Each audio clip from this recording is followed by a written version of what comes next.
Hey guys, welcome to Wrestling Days and welcome to Wrestling Days Live. Hopefully we're live, we're all set up, everything's good to go. I can see that we haven't quite got the chat coming through, but I know that has been a little bit delayed recently. But hello. How amazing is this, by the way? I love this. This is one of my favorite ever, backgrounds and everything. Because this is one of my favorite ever posters. Stone Cold and Undertaker brawling with buildings and skyscrapers, the torch from the Statue of Liberty. There's loads, man. This is awesome. Really, really cool. So, yeah, honestly, I absolutely love it. So, yes, I hope everyone is well. We are obviously watching SummerSlam 98 tonight, which I'm really looking forward to. This is a show that I have not seen for quite a while. So I'm looking forward to watching this with you guys. I hope everyone is well. As always, I've not had chance to find it yet, so I need to try and find it. Hello to everyone that's joining us. I love that background. Yeah, it's cool, isn't it? Shout out to Joey. Shout out to Trini as well. Hope you are well. Breaking news. Oh, I see. I need to get that breaking news emoji. Breaking news. Pat McCarthy has accepted Triple H's offer to fight Adam Cole. Jamie, how are you? I thought you said members only. What for? When? For this stream? No. No, this we did a members only stream.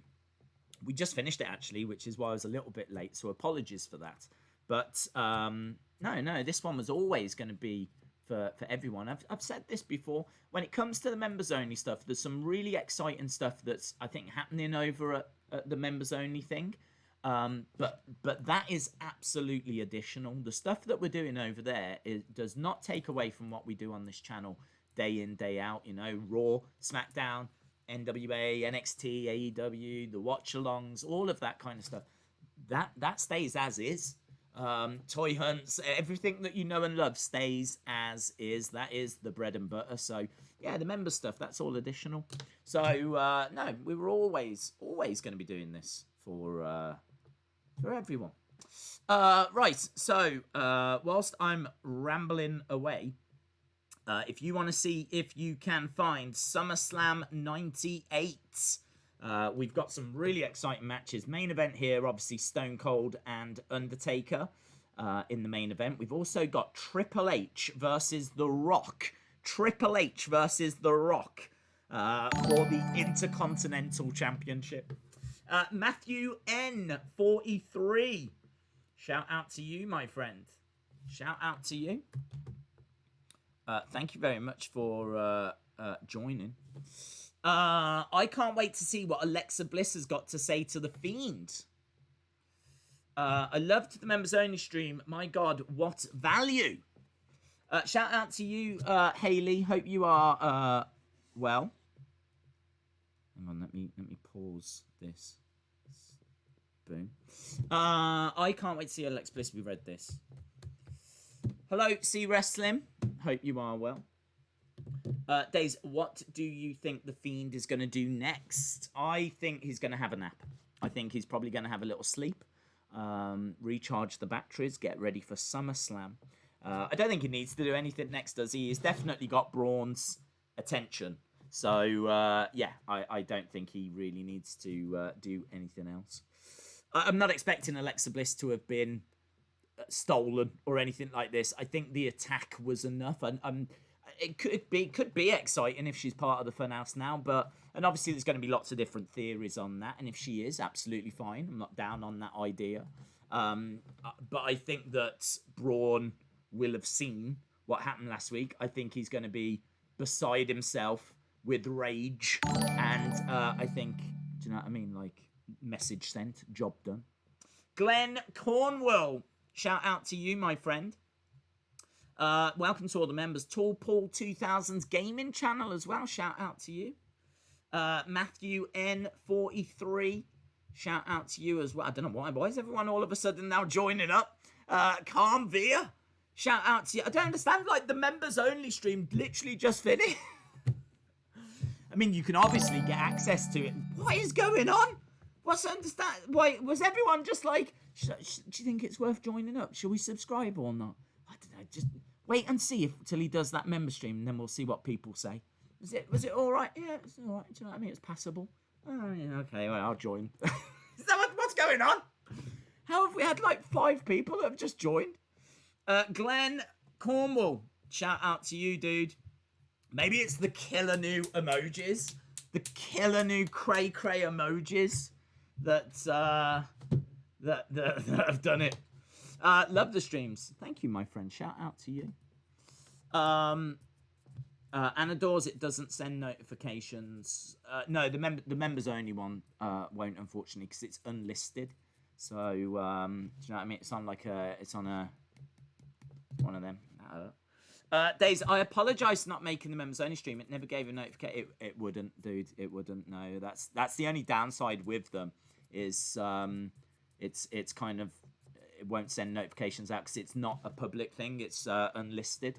So it's kind of like if you've got the link, then that's all you need.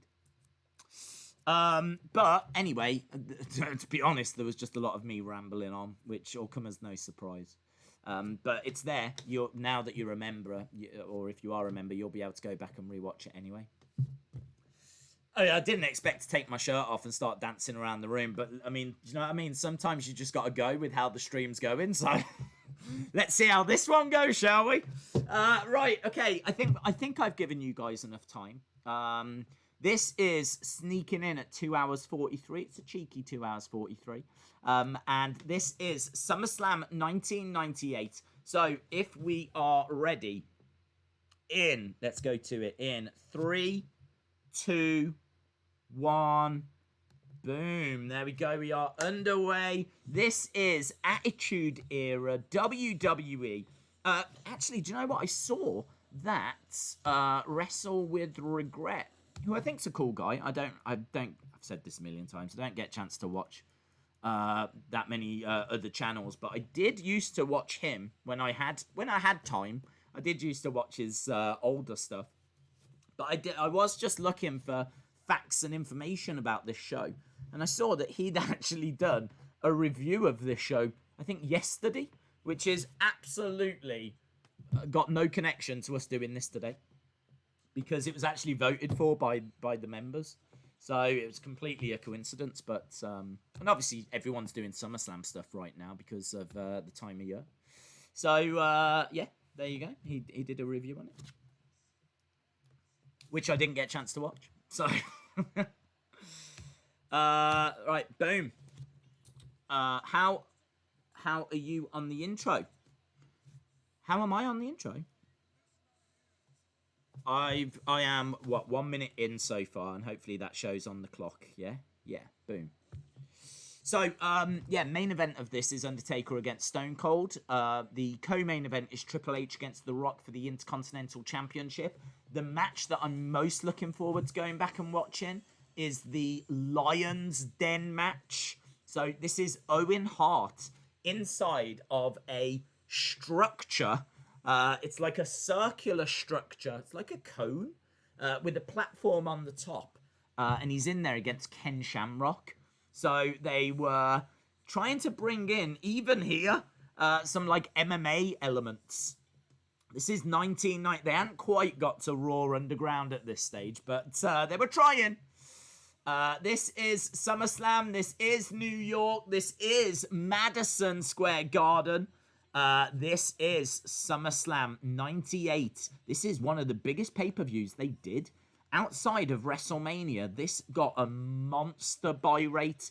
They did 700,000 pay-per-view buys on this. The average kind of show gets around 150 to 200. Might be a few that sneak up to 300,000. Like a really good show is like 400,000. That is like call up the neighbors. Kind of, wow, that's done pretty well. 700,000 for this. This has got more buy rates than a lot of WrestleManias. This was a big show. This did really well. this is what happens, though, when you're in the Attitude Era, so everyone's watching wrestling, right? So Attitude Era, great main event, Stone Cold against Undertaker, and they just built it really, really well. So, you know what I mean? A lot of ticks, and they got the result. So we've got the big Valvoski in the ring. Val Venis starting us off. Who would win, Kane or Fiend? I would say, well, it depends when the match is. I mean, if you'd have asked me who would win, Fiend or Goldberg, I would have said Fiend, but we know different now, don't we? Okay, so Madison Square Garden, it's great set as well, isn't it? Look at the gates. Look at the gates. So you can see that very much what I would have, actually. We've spoken quite a bit about how I want to put gates to the entranceway to the ring because I'm tired of outside interference. Those might be the gates I would go and get. Attitude Era, Kane would beat the Fiend. Yeah, probably. I mean, if modern era Goldberg can, then I think Attitude Era Kane stands a great chance. So, Val Venis versus D'Lo Brown. This is for the European Championship. Look, I mean, look at those scenes, man. That place is rammed. I can tell you that there is 19,000 people in attendance. I think it is a sold-out Madison Square Garden. It's kind of smoky as well, where... like, I think, is that from the heat in there? It's really cool, man. I think this week we will see The Fiend and Alexa on a date. Alexa's going to wear the black dress and she'll have a blank look on her face. Oh, what? So she's going to be, like, drugged. I was going to say, I don't think Alexa's going to find The Fiend that attractive, but if it's against her will kind of a thing, then maybe. Days, how are you? I'm good, thank you. Yeah, I'm good. I've got a few things I need to do. I haven't even started with this week's Wrestling Escape Pod. I've still got that to edit. But that is for the future. For now, we've got Val Venis and D'Lo Brown locking up. As we said, this is for the European Championship. It's meant to be a good match, this, as well. What we need to do is we need to find old Davey Meltzer's scores, don't we? We always like to know what Davey Meltzer has to say about these things. Dave Meltzer, SummerSlam 1998. I've already looked and seen that he really did enjoy the show.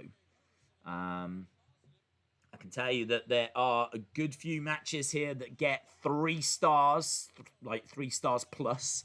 There's one match that gets 4.25. So, there we go. So, Val Venis is complaining about D'Lo's chest protector. And that actually is a big talking point in this match. And I do love the fact that he is making a thing out of it. Because it is an advantage. I don't know why he's allowed to compete in it. But again, using the chest protector, look. I found an old 1999 WWF magazine. The old ads are awesome. Yeah, we was just talking about some of the old shows and things that you can really have some good fun with. And you're right, some of those old ads are epic. Elaine Doyle, shout out to you. Did you hear about the Marty Jannetty incident? Yeah, we touched on it yesterday. I believe it is now being investigated, and I think he has now come out and tried to clarify things. Not very well. He clarified things in a very Marty Jannetty way. He said that he never said that he murdered anyone, just that they disappeared. Which is kind of the same thing, you would think, but apparently it is being looked into anyway. Right, I can tell you that D'Lo Brown is on the outside and Val Venis is swiveling the hips. Lots of signs in the crowd. I do love the entranceway being right in the middle. And I do love what they've done with the gates and the WWF logo and the red lights and everything. It looks awesome. It's so simple. but they've decorated it really well. Against the ropes goes D'Lo. Shoulder charge. Down goes Val Venis. Over the top goes D'Lo. Nice. Looking for a hip toss. Couldn't get it. Nice reversal by D'Lo. Shoulder charge. D'Lo goes down. Against the ropes. Looking for a clothesline. Couldn't get it. Duck underneath by Val Venis. Up. Round the back. D'Lo holds on. Yep. It's quick action. It's a nice open. Spinebuster. Boom. The Fiend attacks Alexa. Days, will you stream SummerSlam 2020? Oh, 100%. Of course we are. Yeah, I'm looking forward to it. We always stream the pay-per-view shows. Yeah, I think that one should be a lot of fun. In the crowd is Edge. Edge, I believe this is Edge's pay-per-view debut. He is going to be in action later. So, but they're just showing him in the crowd, in the garden. I think Val had main event potential, says David P85. Yeah, I mean, I think they could have done more with him. Could they have got him to the main event? Maybe. I don't know if he would have hung around up there for very long, if I'm being honest. I don't see him as being someone that would have carried the title for ages. If anything, he might have been a transitional champion, but yeah, I mean, he was not a bad wrestler at all. He's putting on a decent open here. I mean, you can see why these two are opening the show, because they're not setting the world on fire, but equally, you don't really want your main event match to do that, because if they go out there, set the world on fire, how do you follow it? Do you know what I mean? Like, all you want is you want them to go out there and just have a really good match, set a good tone, but allow the matches that follow to keep up in the stakes. So this is just a pretty solid back and forth. It's for a title as well. It's for the European Championship. And as we said, Val Venis, a good... Nice. Good suplex there by Val Venis. D'Lo getting up. Big boot by Val Venis, who's starting to look a little bit gassed. But clothesline by D'Lo. Days, how is your day? My day was good, thank you. How do you feel about AEW moving to Thursday? Love it. Wish it was permanent. Hate having to try and watch two shows at the same time. Chris says, will you stream Sonny's Donut Hunt? I don't think so. But maybe on the members only thing. See Wrestling says, I think 90% of the wrestlers in the Attitude Era could have been in the main event. There was a draw for all of these stars. You could just believe it when they got a push. Shout out to you, C. Hope you are well. Jason Peace, shout out to you. So, we're still underway with this first match. I don't actually know how long this first match gets. It gets... Wow. They give it 15 minutes. This first match gets a real chunk of time. Fair play. Fair play. Two talented stars, giving them a little bit of time. D'Lo going to the middle rope, looking to drive the elbow in, and he does. So the ropes are red. We've got the old, obviously, scratch logo on the turnbuckle pads. It's always amazed me that this is the Attitude Era, and they didn't make the ring feel a little bit edgier, you know? They never deviated from that ring apron, did they? That canvas. And I don't know why. I've always felt like that could have been changed. Maybe they feel like it just shows the action better, do you know? I mean, but saying that, I mean, NXT's black, isn't it? And I think that shows the action absolutely fine.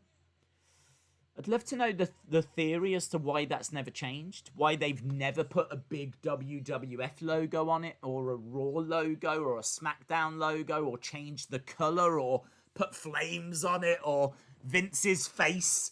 I mean, I just don't know why they've never messed around with it.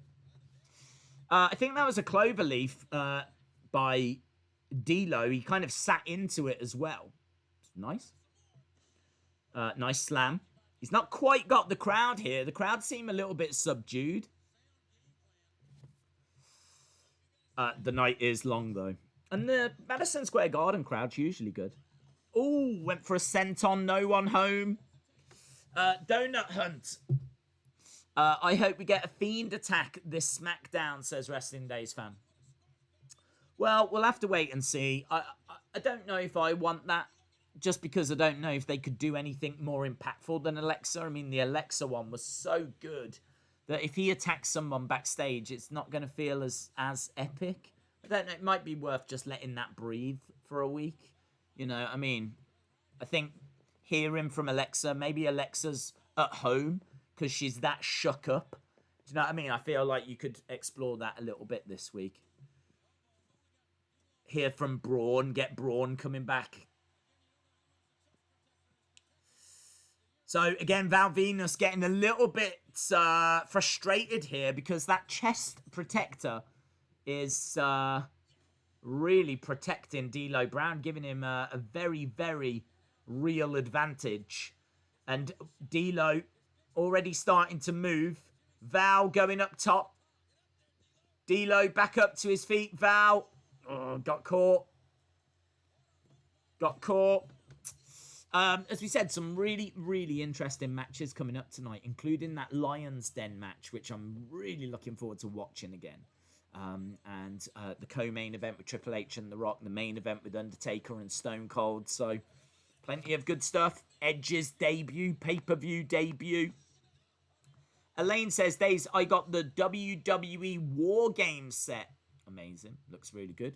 I think it's quite expensive as well, isn't it? You get 2 rings and everything, don't you? Maybe Strowman returns and the Fiend attacks. Maybe. I remember LOD were on the pre-show against Too Cool and Gangrel beat Dustin Runnels. I think I couldn't remember this. I actually, as I was doing research for this stream, saw that it was Sunday Night Heat. And apparently this was the first time that it had gone live, Sunday Night Heat. Normally it was just pre-taped. But they actually aired it live.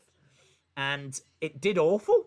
Like, it was on just before SummerSlam, so it was kind of the pre-show, but it was actually Sunday Night Heat that's on every Sunday, or was back then. But it used to be taped. But they went live this week, and the ratings were awful. And no one knows why. I don't know if it's because everyone was just waiting for the show and they weren't bothering with Sunday Night. I'm not going to bother with Sunday Night Heat. I'm just going to watch SummerSlam. Maybe it was a little bit of that. I don't know. But, yeah, like, the ratings weren't great. But the ratings were exceptional for this SummerSlam. Power Slam, kick out. Crowd starting to get into it a little bit more now. Val Venis firing in some big right hands. Remember the 2-men power trip. Stone Cold and Triple H, the most unexpected tag team. What happened with Marty Jannetty? He confessed, or seemingly confessed, to making someone disappear. And now that's being investigated. That's the short story version of it. Val Venis climbing up. They should have showed it on YouTube. Showed what on YouTube? I went to Elimination Chamber in Philadelphia. Very cool. Managing to just get in there whilst they had crowds. Scoop slam by Val Venis. As we said, this opening match getting quite a bit of time. The crowd starting to get into it now, though. They've laid the foundation work. Val Venis doing some posturing. Knees up by D'Lo. Very, very good. There's Matt Riddle versus Sheamus tomorrow. Christopher says, do you think Retribution will be like Aces and Eights? Well, I don't know a great deal about Aces and Eights. All I know is that I thought they were a really cool group. But as I was researching for Wrestling Escape Pod and we did a TNA episode, turned out that it was a bit bloated and took some twists and turns that people didn't enjoy. That was a really bad powerbomb. D'Lo picked him up and he kind of just slipped and fell down. Val Venis there. So I can't really comment, if I'm being honest. Unless it's going to be a big group of like the recently released superstars. But the only thing I'll say is that there seems to be a couple of females in this group. And to my knowledge, there wasn't females that were released. I can only think of Sarah Logan. I can't think of another female that was released. Other than like NXT females like Deonna Purrazzo, but we know she's in Impact. Tanyara Conti is in... Where is she? Is she in Impact or AEW? I think is she AEW? So there was a few females released, but they were quite low down in the pecking order, and they've turned up in other promotions. Big names that were released. Sarah Logan, and we know that she's having a child. So I don't know. I can't figure out who it is. It's the females that are throwing me off. Here we go. Look, Val Venis actually pulling off that chest protector. So that was a big part in this match. It was really giving D'Lo the advantage, but it's been removed. Power slam. Val Venis going over. I think he's going to look to put it on. So there we go. The big Valvoski.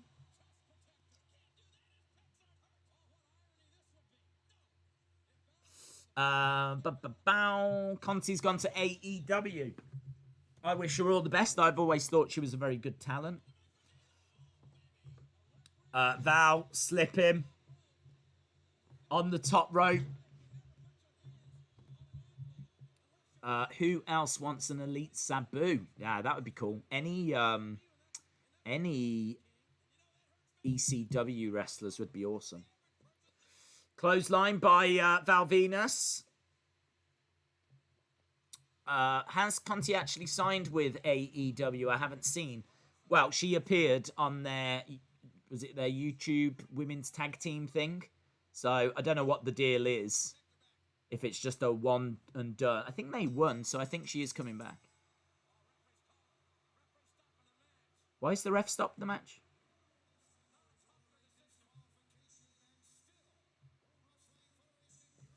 Disqualification, apparently.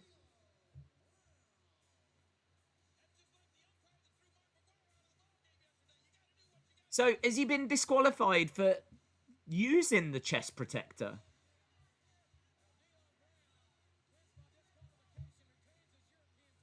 Well, either way, D'Lo has won.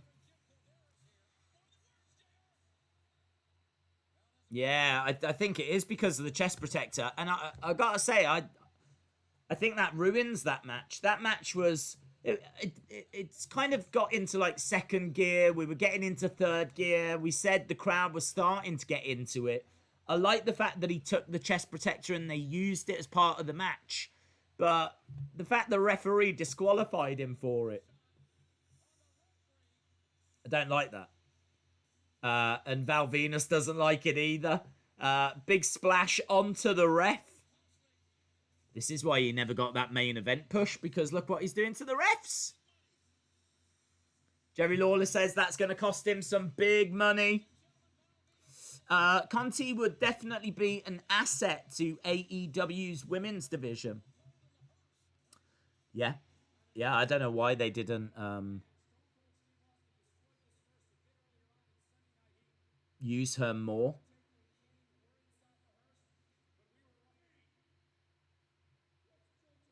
So, Stone Cold destroyed a hearse, but it wasn't Undertaker's hearse. Stone Cold thought that that hearse belonged to Undertaker, but it's actually Mankind's.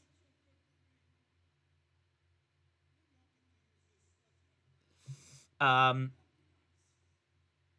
we thought dumb finishes were new, says Phil. True. He put his hands on the official. Here comes Kaientai.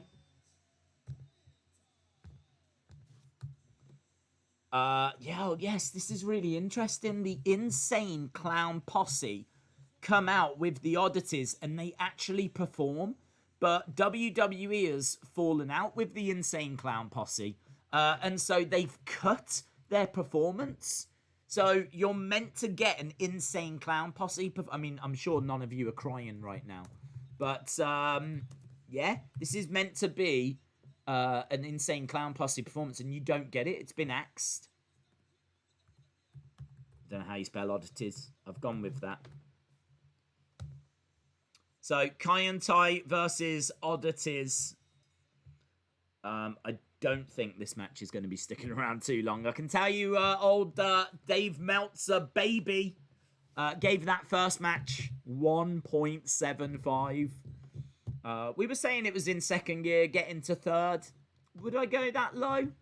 I don't know. Maybe with the finish and it being a bit. But fun fact, this match gets -2 stars. So there we go. You thought the first match was a bit... Buckle up. Buckle up for this one. -2 stars. So if you're someone that's ever thought to yourself, I wonder what a minus match is like. I wonder how bad a minus match is. Here we go. This is it.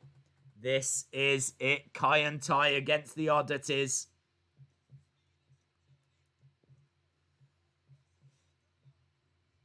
Days on August 22nd, AEW, UFC, and TakeOver are all at the same time. Wow. After the Pat news, I'm not sure that TakeOver's going to get much of my attention, if I'm being honest. Dave Meltzer is stupid, says Wrestling Days fan. We got Insane Clown Posse on the outside. It is very strange to look back at. It was strange at the time, but it's strange to look back and see South Park being shown so much. It's because, obviously, South Park was the hot thing at the time. And you've got Luna on the outside with a Cartman doll. Like a soft Cartman toy. I've obviously got the Cartman t-shirt as well. But yeah, it's a bit strange. I can't imagine what you would do. It'd be kind of like someone walking out with Game of Thrones t-shirt on or something. I'm trying to think what the big TV show is at the moment. It's Tiger King, innit? Still Tiger King. Big Brother. I saw that trending the other day. This is just a comedy match. That's all this is. Kurgan on his knees. Inoki coming into the ring. How old were you when you found out that Golga was actually Earthquake under the mask? Quite old, actually. Because I wasn't reading the Observer. There wasn't the internet. I mean, honestly, I wouldn't have known in the 90s. I wouldn't have known. It probably would have been like around the early 2000s as the internet's really starting to come through and you're starting to read a little bit more about things, and probably before YouTube, but 2003, 4, so probably around that ballpark. That's when I was really starting to spend a bit more time looking into wrestling. Before that, I was very much watching wrestling. But maybe not, going on to like the news sites as much. But yeah, I was never on like the Observer or anything like that. I was never getting the magazines, and any magazines I was getting was like WWF magazine, and that certainly wasn't telling me anything. I wonder why people are interested in seeing Dave Meltzer's ratings. It doesn't matter. He's just a guy that watches wrestling. I always find it interesting because he has watched more wrestling than what I have. He's watched a lot of the Japanese stuff. He's watched, WCW, all of those shows. I do appreciate someone. And it's not even just Dave Meltzer. I appreciate that it is just his opinion.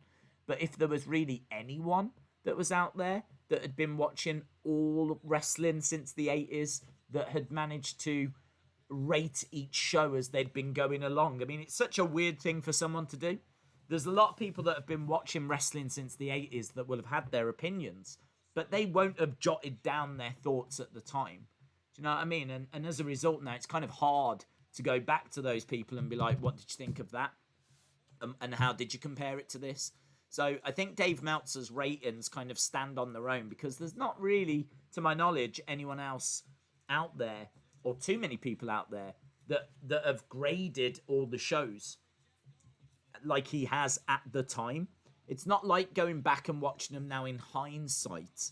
He obviously did it at the time, and that's quite unique. So I just use it as a barometer. I certainly don't say, wow, yes, this is the official score. It's just very much a barometer, if you will. It's just interesting. I wish there was more people that had their thoughts out there. I think it'd be really good to kind of get a variety, you know. But this is what I'm saying. I just don't know that they are. Kaientai working together. But, yes, that's not worked out well for them at all. This is a handicap match, but end this match now. Giant Silver was an MMA fighter at one point.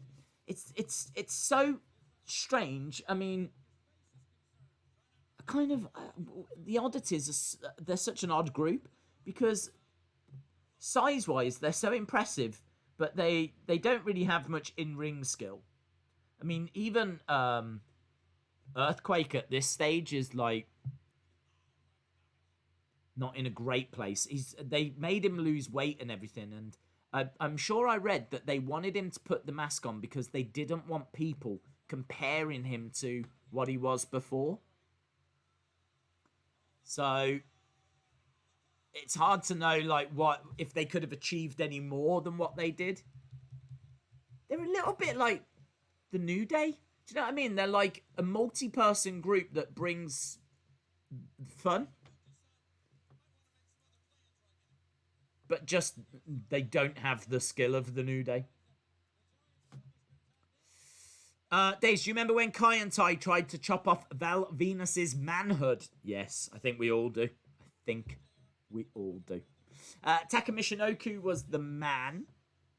How much I hate Cole and Pat's storyline, but I will give the match a chance and it might be good, says John. Austin says, how did Sunny barely realise she was watching the wrong SummerSlam? Was she watching the wrong SummerSlam, Sunny? Now I've got the correct one on. Wow. Okay. Well, we are exactly half an hour in. So we've got just over a couple of hours left. But I can assure you it gets better. So working together. Unfortunately, they seem to give this match quite a bit of time. It gets, let me tell you, it gets 10 freaking minutes. 10 minutes. They give this match 10 minutes.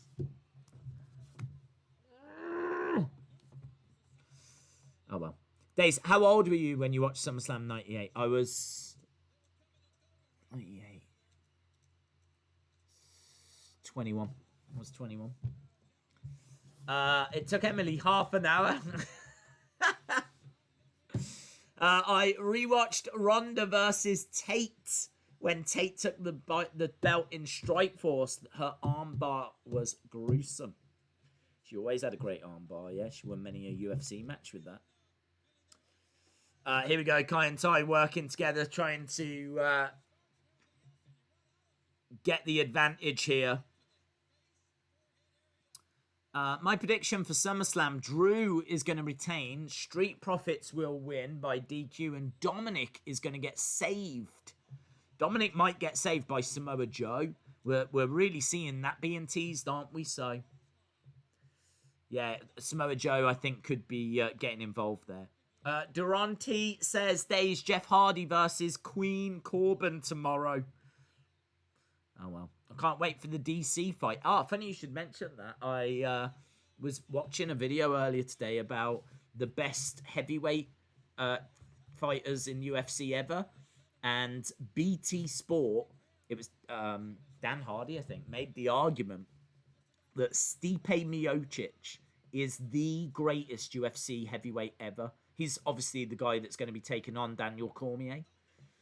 But they were saying that he is the all-round package, and they regard him as the best ever.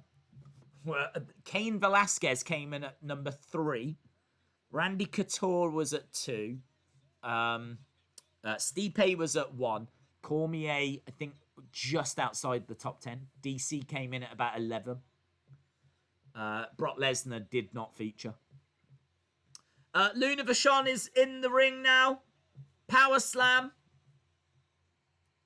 Always loved Luna. Very, very underrated Luna. I think Luna went into the Hall of Fame as part of, like, the Legacy group or something really weird. Like, I don't think she got a proper induction. I think she went in with, like, Frank Gotch and all these old-timers. Lord Alfred Hayes. A pin and the match is over. There's no scenes of celebration or anything. Right. Hair versus hair match. We are moving on. That was a weird match. And straight away we're moving on. We're not hanging around with it. Kind of feels like WWE are embarrassed by it. They don't want to show you before. They don't want to show you the performances. They don't want to show you the celebrations. Don't pee me off, says Jeff Jarrett. So, hair versus hair match. Loser of this is gonna get their head shaved. And there you can see on Sunday Night Heat earlier, Howard Finkel getting his head shaved. Now, Howard Finkel is pretty much a bald man anyway. So, I'm not sure that achieved a great deal. That match was just... J14 said that match was awful. It was awful. It was awful. I can tell you that it is the lowest rated match on the show, though. So, well, according to Dave Meltzer, who, as we said, is just a barometer. This next one, good 3 stars on this. So,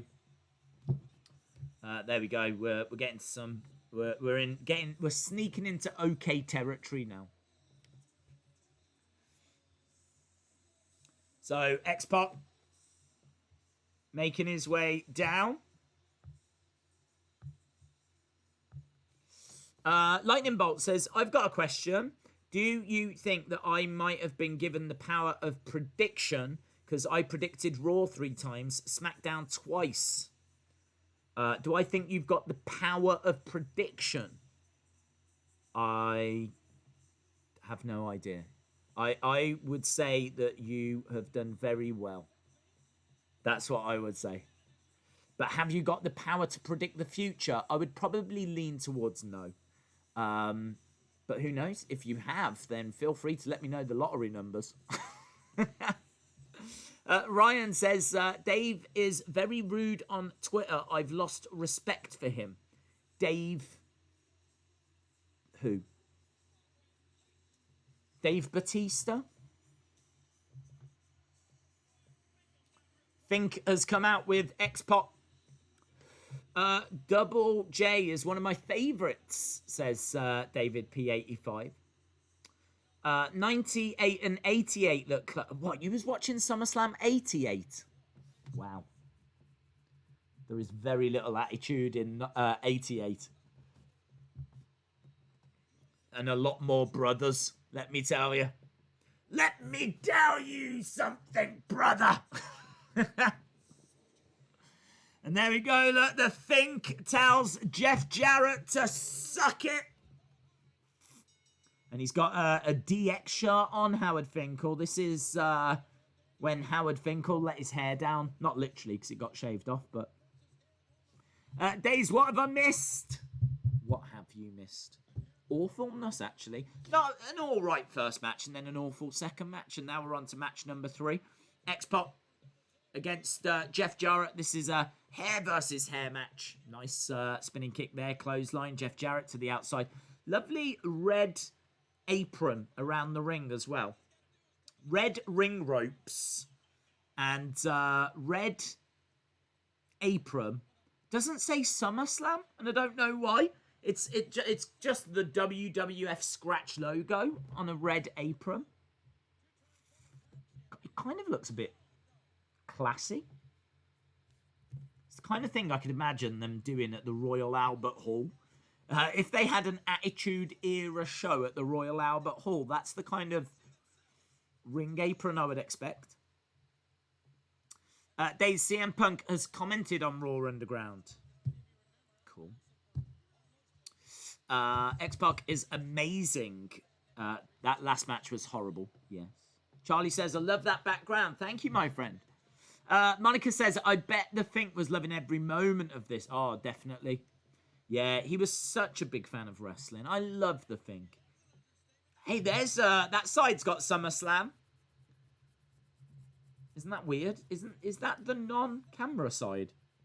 The hard cam side has got the where it just says WWE Scratch logo, but the side round, the other side where you don't see that often, opposite the commentators, that says SummerSlam.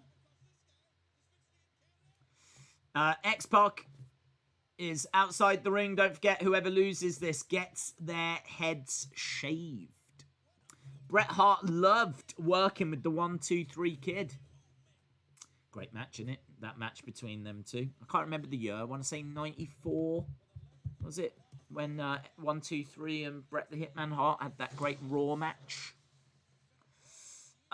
Inside Access Wrestling. Thank you, my friend. Days, do you think Pat will win? I don't know. The only thing I do know is that the fans won't. So that's my take on that match. I don't know if I'm getting this right, but I think CM Punk is going to return at this pay-per-view. What, at SummerSlam? Fun fact, Daze's story is fake.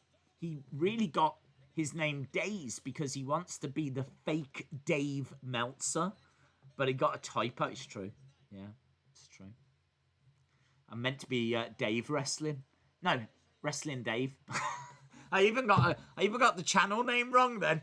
We're not called Days Wrestling, are we? Big strike there by X-Pac. Goes up to middle rope. Looking for a tornado DDT, and he gets it. Nice. Both guys down in the ring. I don't think this gets tons of time, believe it or not. I think they wanted more time for the Oddities. Actually, this gets 11 minutes. Oddities got 10. This gets 11. It's the next few matches that go down. So the match after that gets 8. After that, 9. After that, 5. And then we get to our 2 main events. So they kind of stacked the start. The first 3 matches all get double digits.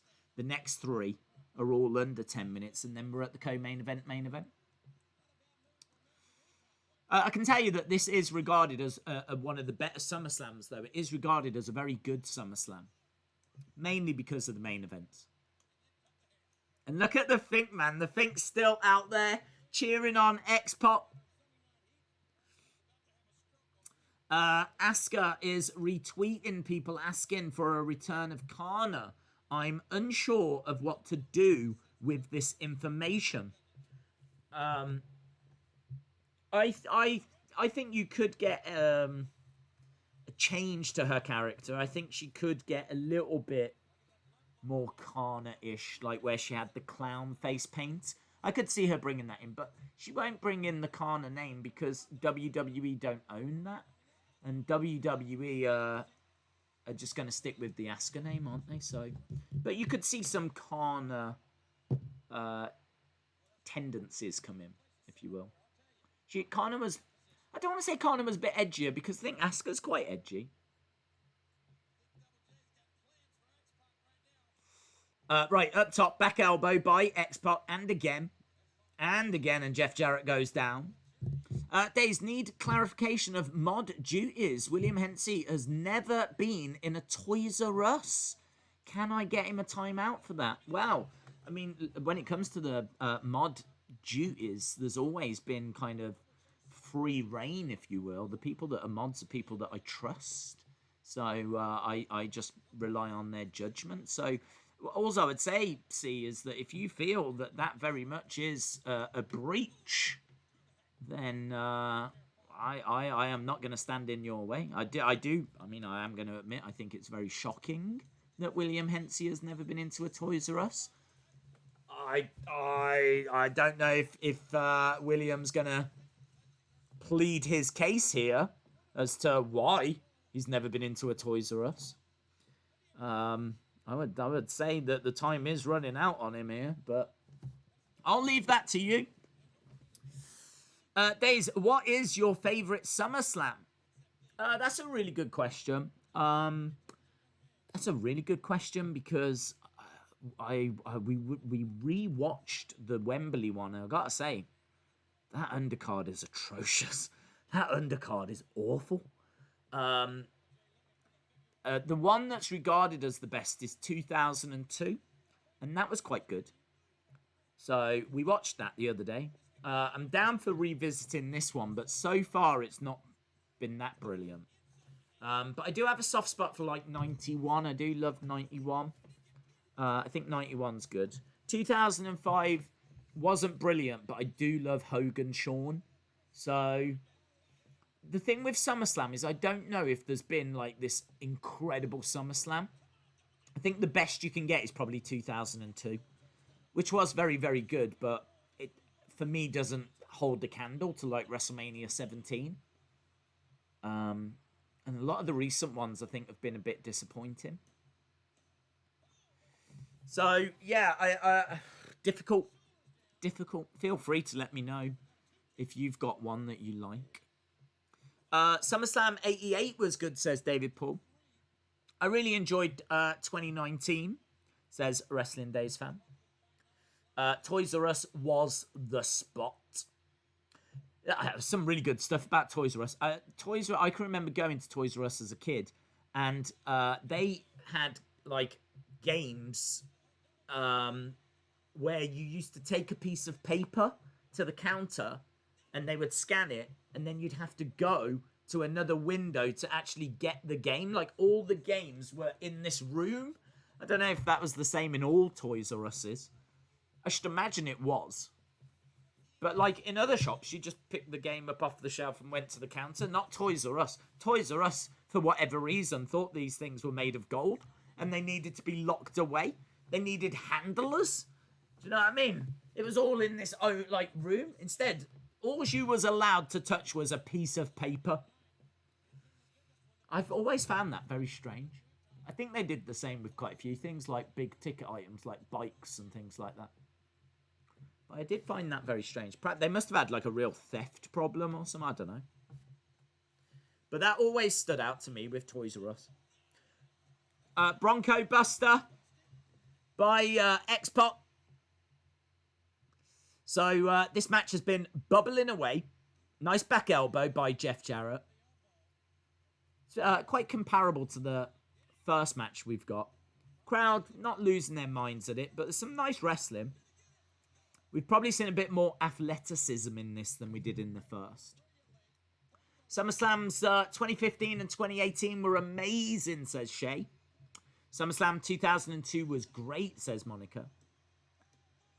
Oh, powerbomb, but just a little. Really not much there. Just a little. Shoulder up by Jeff Jarrett into the corner, who's all in silver here. Is in his silver attire. X-Pac is in red and black. Nice reversal by X-Pac. I couldn't get it. Don't forget, the loser gets their heads shaved.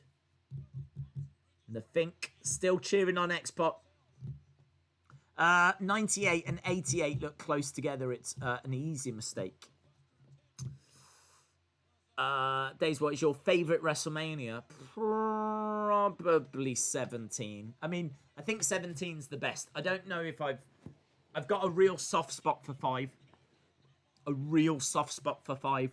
5 is, I don't know if it was the first WrestleMania I saw. It's either 5 or 9. Jeff Jarrett was distracted by the Fink. And he gets planted down face first.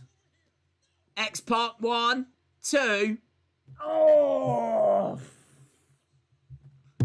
Madness.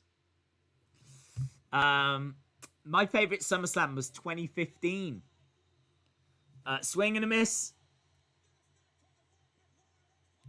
And the guitar, explodes! An acoustic guitar smashed over the head of Jeff Jarrett. Boom! There we go. 3 count. X-Pac's won.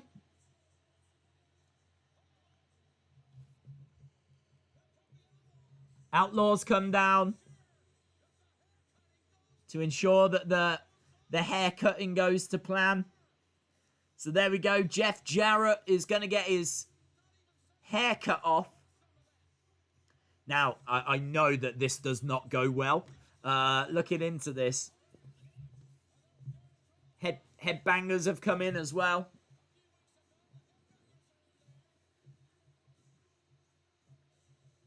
I mean, this is what I will say about this, is it's got some real energy, you know? You've got a few superstars.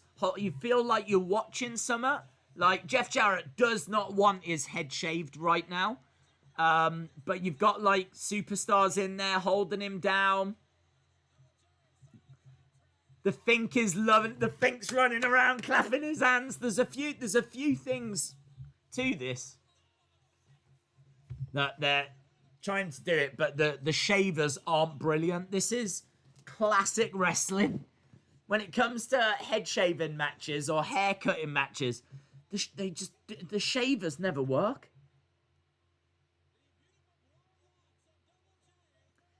It's just not able to get loads off.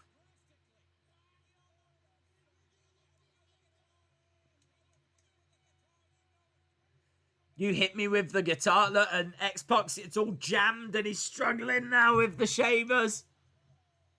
He's like, has anyone got scissors? Has anyone got some scissors? Yeah. And here we go, look, he's using some scissors instead now.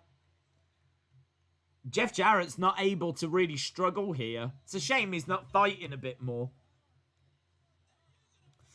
Mr. Perfect, Brett in 91, and then Brett versus Owen in 94, Triple H and HBK in 02, and the TLC in 2000. Those are the best matches. I gotta say, going back and watching Brett Owen, it was underwhelming. It's still a good match, but the problem with it is the majority of that cage match is them trying to escape.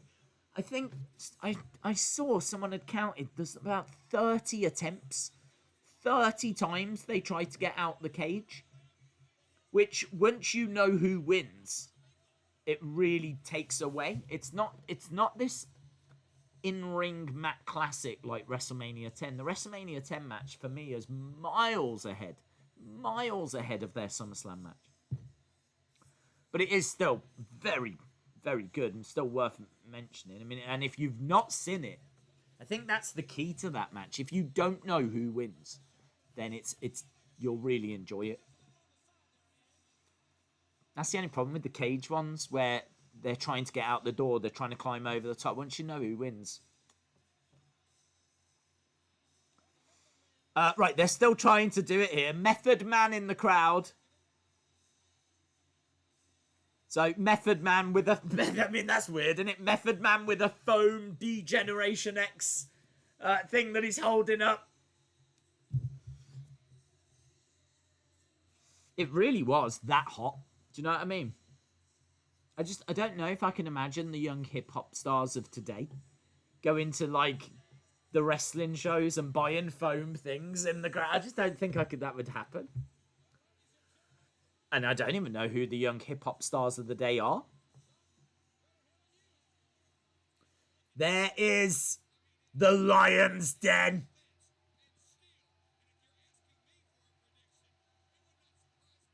The Lion's Den match. Ken Shamrock.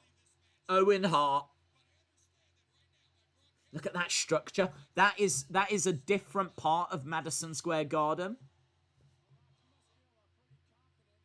That's cool. And now we're backstage with The Rock, Intercontinental Champion, Michael Cole interviewing him.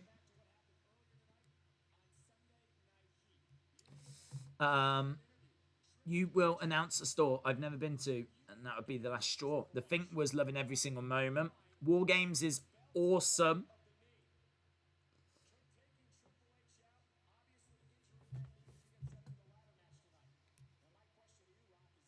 I think they're just showing what happened on Sunday Night Heat. The Rock says he was thinking of slapping the yellow off of Michael Cole's teeth. Why was Michael Hayes called Doc Hendricks? He was called Doc Hendricks because WWE wanted to repackage him for some reason. They didn't want to go with his real name. They wanted to cut his hair. Vince hates Southern wrestling, doesn't he? He's just not a fan of Southern wrestling. He's not a fan of the Freebirds and all of that. I mean, it took him ages to put him into the Hall of Fame. But yeah, he was like, he brought him in, but said, you're going to have to cut your hair. And potentially change your name. And yeah, they just repackaged him, which is kind of crazy because Michael P.S. Hayes and the Freebirds were huge. Anyway, we are moving on, and we are moving on to this mixed tag match. I believe I'm right in saying this is Edge's pay-per-view debut. So we've got Edge and Sable taking on Mark Miro and Jacqueline.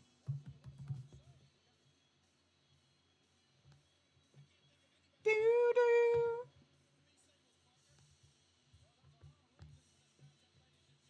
There we go. La la la. R.I.P. Owen Hart, absolutely. Can you do the Rock's eyebrow thing? No.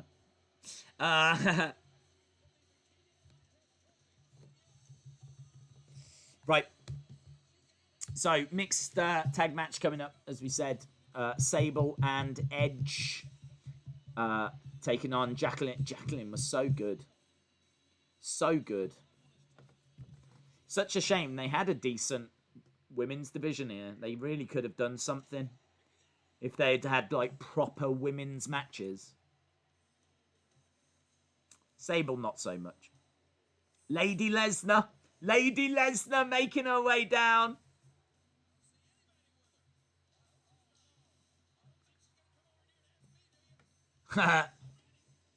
Jerry Lawler says, do you think she's going to ask me to be her partner? I'm ready.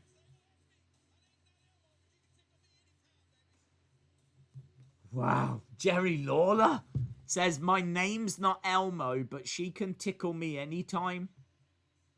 I mean, in fairness, in 98, that's probably a good line. In 2020, it's not. You think you know me?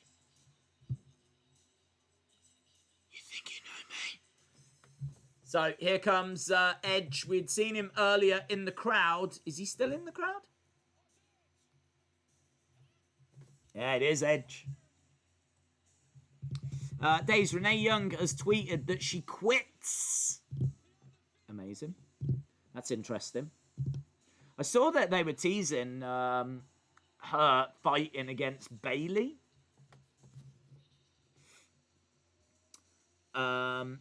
Days, Dana Brooke might sign a 5-year contract with AEW. Cool. I don't know when a contract's up, so I'm not sure how realistic that is.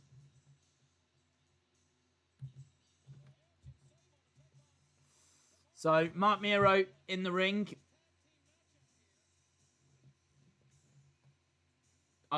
This match does not get long.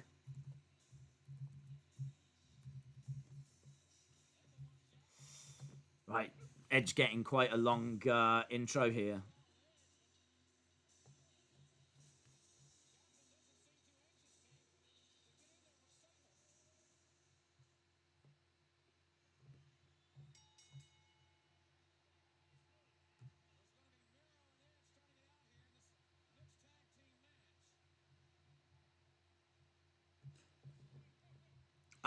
Southern Wrestling, NWA, WCCW, Memphis Wrestling was the best.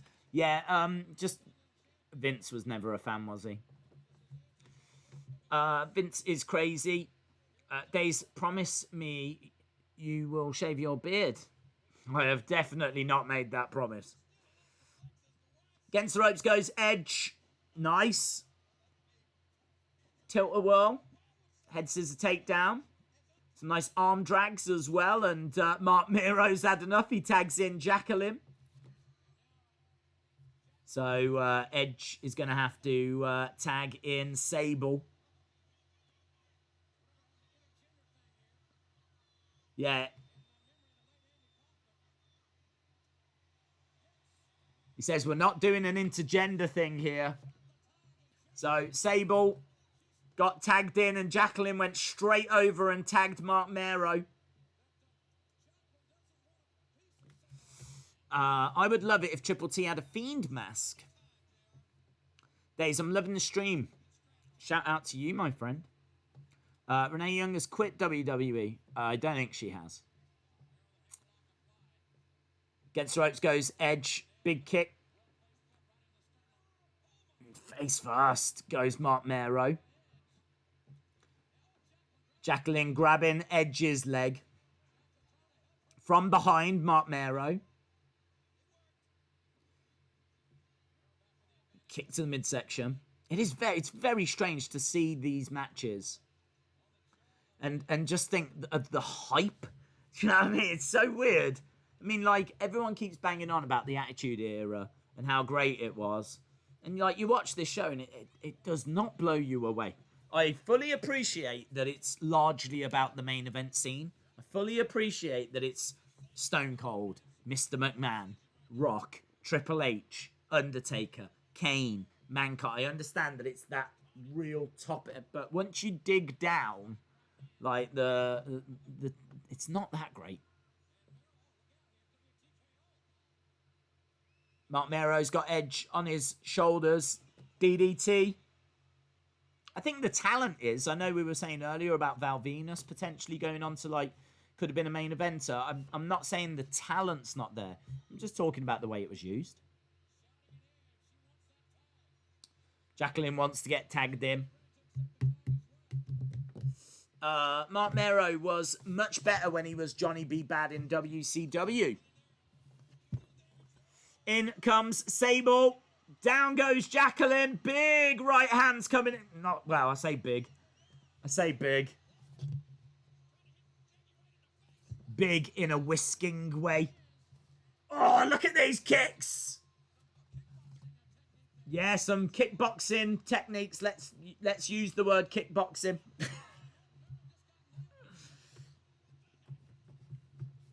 Sable doing Sable things. I mean, in fact, look, she's not the worst. I mean, she is the worst in this match, but she's not the worst. She's actually now going after Mark Mero. Jacqueline coming in, making the save. Days, what makes me think that I have the power of prediction is because I did predict the lottery numbers once, okay, and I didn't really get into lotto, so that's what makes me think I can predict stuff. Well, there we go. Edge was also Damon Striker in WCW. Do you know, I don't know. I don't know about that. I don't know of Edge's WCW career. This is fun, but can you answer my question? I want to know if you have a toy of Money in the Bank. I do not. No, I don't. Do I? I've said I don't, and now I don't know. I don't think I do. Do I? I don't think I do. I have something. No, I don't. I'll tell you what I'm getting confused with. There is a Mattel playset that has a platform, and you can actually have the figures on top, and they will fall off and all this whatever. And I'm trying to think, can you actually hang a Money in the Bank from underneath it? And I don't think you can. So I'm going to say I don't. Right, Sable is tagging in Edge. Edge coming in against the ropes, going over the top, comes crashing down onto Mark Mero. That looks so much better. That looks so... I really like that camera angle. I liked the hard cam. Seeing Edge go over and jump and then just disappear. Do you know what I mean? I don't need to be there to see him actually doing it. It was quite impactful seeing him just jump over and disappear. It's kind of cool. Jacqueline was trying to get a sleeper hold on Edge. Edge puts her down, starts spanking. Little bit of spanking. Yeah. You deserve it. You deserve it. Edge going up top. He's perched. Big crossbody. 1, 2. Shoulder up. Shoulder up. I DM'd Alexa. I'm flattered that I am his celebrity crush. Those are really cool designs. Hopefully the next meet and greet I will get to meet Matt. Thank you for telling me. Very cool. Looking for a net breaker. Down goes Mark Mero. A light... Oh, yeah, it was only a light spanking. It was only a light spanking. It wasn't, like, heavy duty. Edge going out the ring, grabbing Jacqueline. Mark Mero charging. Oh, no, Mark Mero's collided into Jacqueline. Edge trying to get the 3 count. I do feel sorry for Mero. He was not utilised in a brilliant way, was he? Kind of came in very much like Karrion Kross. Like, you know what I mean? He had a good look. He had an attractive girl with him. And it just all fell apart. Oh! And he just fell onto his parts. Oh, Mark Mero. He's going to be like, hello, Sable.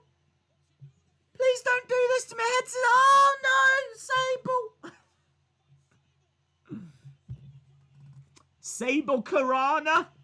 And now Jacqueline has come crash. Poor Mark Mero. He can't get a break, man. He got Sable Rana'd. He got squashed. His Gangulis onto the top rope. Splashed by Jacqueline. Oh, now Jacqueline's headbutted. Oh, my God. Justice for Mark Mero. We need justice for Mark Mero. Oh, he's got 0 Miros now, I tell you. Oh, Sable. And there we go. Oh, I hope he had a good beer. I hope he had a good drink after this.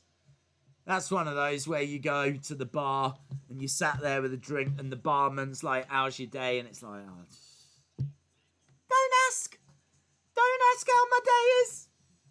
I've had better days than this, thank you. Why are you talking like that? Don't ask. I got caught on the top rope and then someone headbutted me in my Mark Mero's. Unbelievable. Boom. That's a good spot, isn't it? How many men would volunteer to be Mark Mero? I can answer that. No one. No men. How many men? No men. I don't care if Sable splashed herself onto him. It's not worth it. Unbelievable. We're backstage with Mankind. Kane is not in the building. Mankind is on his own. I've lost my car. I've lost my tag team partner. He needs to go and have a drink with Mark Mero, doesn't he, Mankind?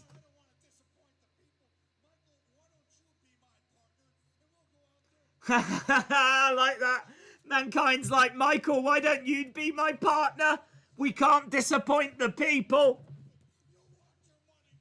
Yes. Here's Vince.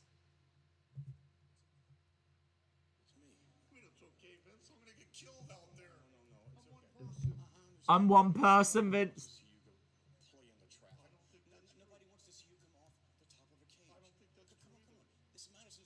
It's Madison Square Garden. It's hype.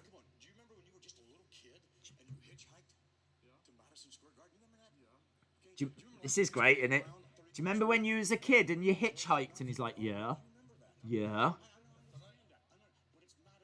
It's Madison Square Garden. It's history. This is where you belong.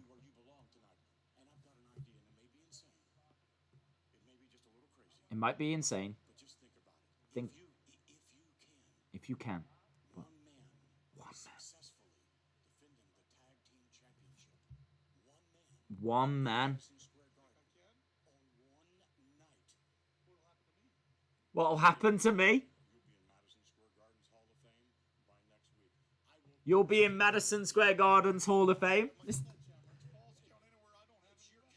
I love it. Watching this back and forth between him and Vince is awesome. Look, Mankind wanted to walk away because he's on his own. Mankind's like, I need some things. Where's my sledgehammer? What's Vince doing? What's Vince doing in the background? Just grabbing random objects. Here you go, look. Look, here you go. I've got you some candles. I can hand you history. Here's some candles and a pan.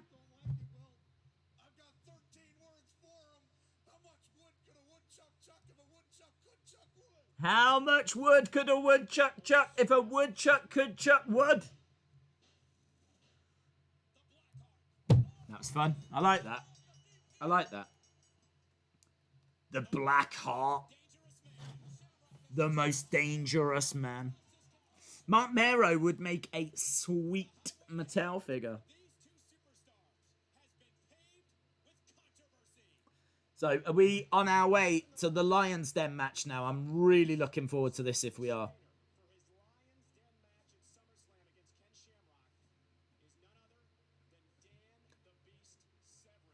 Dan Severn training Owen Hart. R.I.P. Owen, yeah. What is your favourite song? Probably Kamala's theme tune.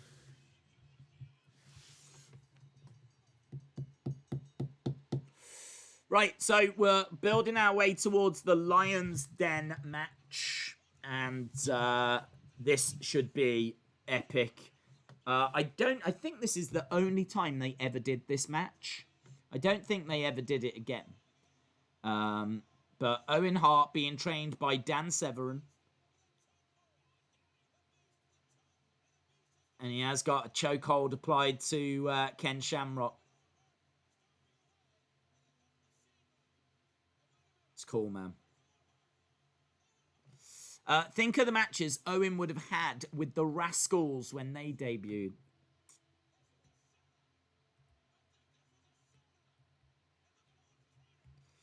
I know, unbelievable. Days, I'm super pumped for next week when I do a toy hunt whilst in London. Very cool.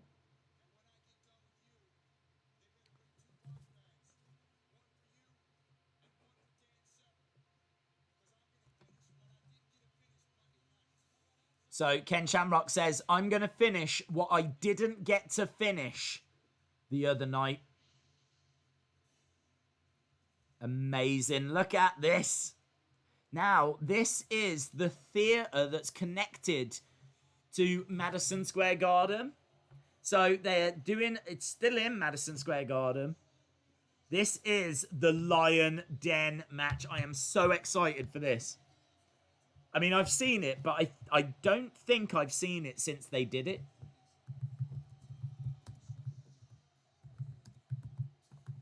I can't recall ever going back and watching this match again.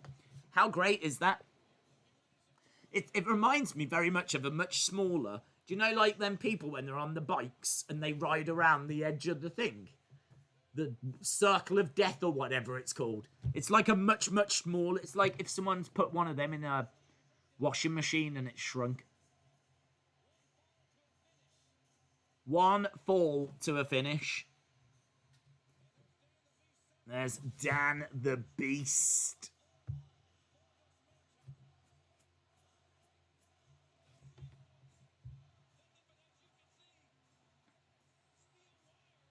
The Black Heart. It's such a shame they didn't do more with Owen in '98. I mean, it was just because it was stacked at the top of the card. But with Brett having gone at the end of '97 because of the Montreal screw job, and you know, a lot of the family walking away, Owen, I think, still had time on his contract, and they promised him they were going to use him, push him, and they did try out some stuff that didn't quite land. But I mean, this is great, isn't it? This is for Owen's legacy. This is great. So out comes Ken Shamrock. Look at him, man. Incredible physique.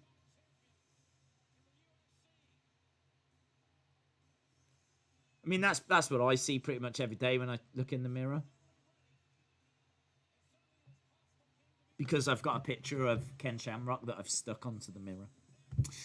Here is Ken Shamrock then. I do love this venue. I love the lights. The lights in this venue are worth talking about because it's like a grid. That's the best way to explain it, isn't it? It's kind of like the ceiling tiles all on the edge have got lights on. So you've got like this grid light effect above. It's so interesting. Right. Locked inside.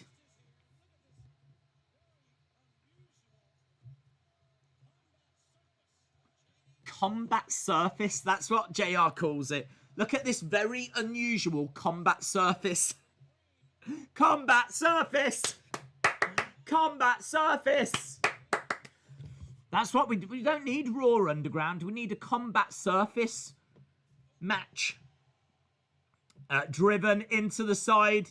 Ken Shamrock in control. No ring ropes. This is just going to be proper grappling. He's already looking for an armbar, and if he gets an armbar, it's done. Owen Hart managing to get out of that armbar relatively easily. A little bit too easy, maybe. But Shamrock going over, and there's going to be a lot of driving into the sides here, picking up Shamrock, spinebuster, slamming him down. Owen Hart flipped over. Big right hands coming in by Shamrock. Shamrock on top. Don't know why he's still not pounding away. Surely ground and pound is a big part of this. Referee is up on the level just above the Lion's Den. Big back body drop. Dan Severn is cheering on the outside. Sleeper hold by Shamrock. This match definitely should not go long. There's really nowhere to escape in there. You can't. It's so small. It's not like an octagon. An octagon, you can keep moving around and you can keep escaping. Here, you're not. He tries to hurl Shamrock against the side to see if he'll bounce back. He doesn't. Shamrock actually just shoots forward with a clothesline of his own. Some knee strikes coming in now by Shamrock. Another big knee strike by Shamrock. Ripping the shirt, the t-shirt. Big clothesline. Down goes Owen Hart. But cardio-wise, you can see that Owen Hart just gassing a little now. And he's getting choked out here by his own t-shirt. Nice. C-First79 says the venue is called The Theatre at MSG. They do still use it for small concerts, award shows, and boxing matches. Amazing. I think I have seen a boxing match, actually. It's very, very cool. So, yeah, thank you for that info, dude. Cephas79. I also think there was like some kind of a tribute to Elton John night that was done there. Not that I'm like a massive diehard Elton John fan, but for some reason I feel like I saw Taylor Swift singing an Elton John song to Elton John. I may have dreamed that. That sounds so crazy. I might have dreamt it. I find myself sitting here talking to people actually saying, yeah, I think I saw a tribute to Elton John where Taylor Swift was singing an Elton John song to Elton John inside that venue. And as I'm saying it, I'm thinking, you've lost your mind. You've actually lost your mind. But it could also be true. Right, big strikes coming in by Owen Hart, who is trying to slam Ken Shamrock against the side of the Lions Den. He is managing to get some strikes through. I do like the way that the chain link fence kind of buckles when someone is like leaning against it. It's not like super tight. As soon as someone gets thrown into it, it does bow. It's kind of cool. And he hurls him over into one of the supporting areas, which is nice. Owen Hart grabbing Ken Shamrock. Shamrock's cardio seems to have gone a little bit. Nice enziguri. An enziguri by Owen Hart. Tiny Dancer. Hold me closer, Tiny Dancer. That's a tune. Here we go. Throws him against. He does kind of bounce off a little bit that time. Face first into the side of the structure. So strange, this thing, because it's kind of it's got like that, isn't it? It's angled a little bit. Like those sides aren't completely flat. They're kind of angled like that. Is that to stop someone from climbing it or something? I don't know. Surely you could climb it. So, looking for some chokes.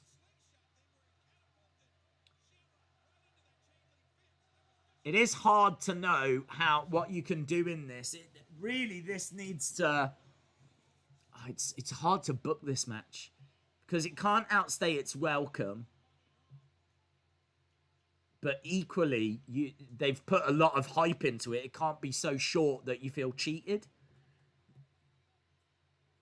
I think that it's all right. It's good. It's very interesting. It's one of the most interesting matches, concepts in the history of WWE. To my knowledge, as I said, they never did another.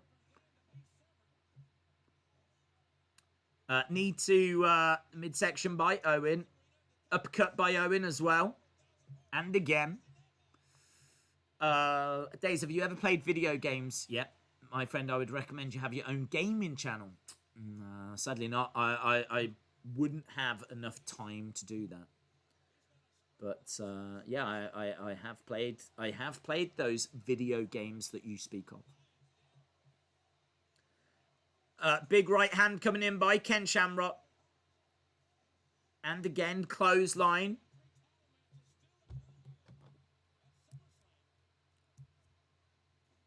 Nice. I like that from Shamrock. Shamrock jumping onto one of those panels and launching himself off. I think it was a bit of a back elbow there. That's cool. It was nice. Days, do you think I'm stupid because I say I'm a predictor? No. I think that if you've predicted a few things recently, that's cool. Another word for disciple is eyeball. Belly to belly by Owen Hart, who's looking for a sharpshooter. Yeah, he's looking for a sharpshooter. He's trying to turn Shamrock over, and he does. Sharpshooter in the middle of the Lion's Den. And Severan's right in front of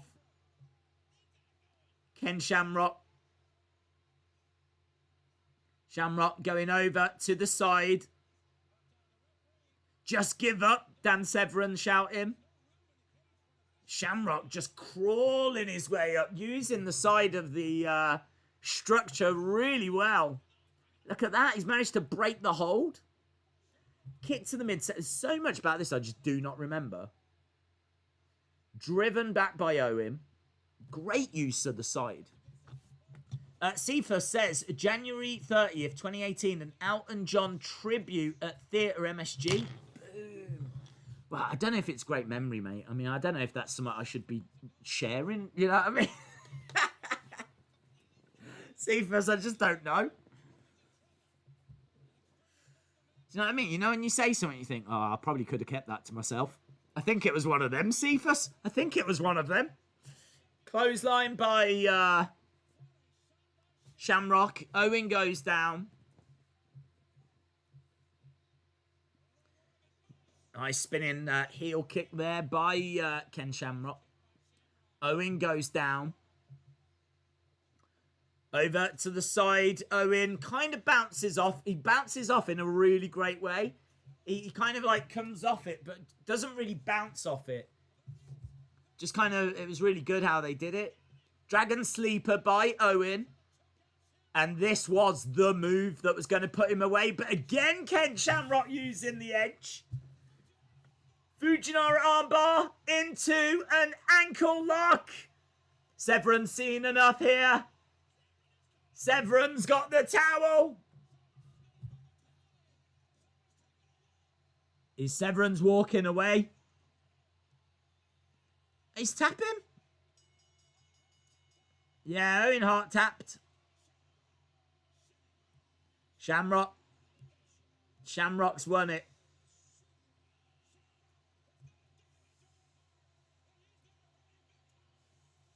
I think that's got potential, personally. I think it looks cool. I think the match was good. I thought there was some nice moments. Didn't outstay its welcome. What did Meltzer Baby give it? Let's see what Meltzer scored it. Shamrock stands at the top and the crowd cheers. Who's next for Shamrock? It's cool, man. Meltzer said 3.5 for that. 3.5 stars for that. So Meltzer was on board. Sneaking up to great territory. I think once you get into like 3.75, 4 stars, you're in great territory. Good is kind of like 3 stars. 3.5. Very good. Stone Cold with the Smoking Skull Championship over his shoulder.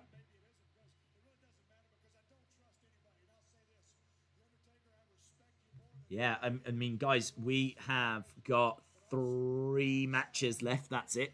3 matches left. New Age Outlaws against Mankind, who's going to have to go on his own, thanks to that pep talk from Vince. Triple H versus The Rock ladder match for the Intercontinental title. And Stone Cold versus Undertaker. Right. That was good, man. That was good.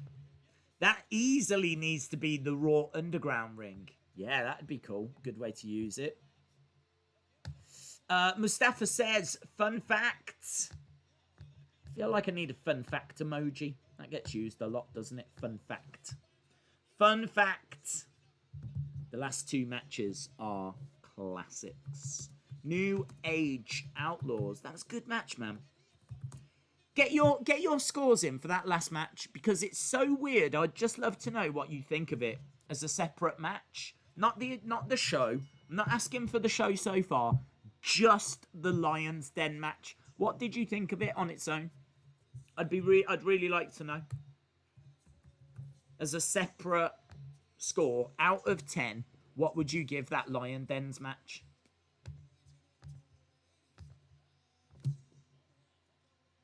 Tell you that we have got 1 hour 15 minutes. That's all that's left. 3 matches, 1 hour 15. But yeah, fire in your scores. Sean Reset with an 8.75. Shamrock cut his hairline. There was a little bit of blood. Oh, I didn't see. Lauren gives it an 8. £10 a podcast says lots of potential for that match. I think so. I think so. Cephas says 6.7. 7.5 from Jerry. 8.25 from Monica. Only a 3.5 from David. Why so low, David? Chalmers 3.5, but it was out of 5 he scored it. Unless you're scoring it out of 5. Maybe that's what David was doing as well, scoring it out of 5. Nightmare's Mom with an 8. Sonny with an 8. Ankle Lock says Heather. 6.5 from Anna. Oh, not quite feeling it, Anna. -10 from Wrestling Days fam. What, you hated it? Okay, so Mankind is inside the ring. I think I would give it... I mean, I think the potential is there. That match may be a 7.25, something around that ballpark. There's a few 8s coming in, though. Shamrock, FTW. Tall Paul says a solid 6 out of 5. Oh, okay, it was out of 5, says David Paul. Cool. Right, okay, Mankind has made his way down. It's taken him a little while. And call somebody. Now, obviously, we've already seen these guys before. Earlier. They came down during X-Pac.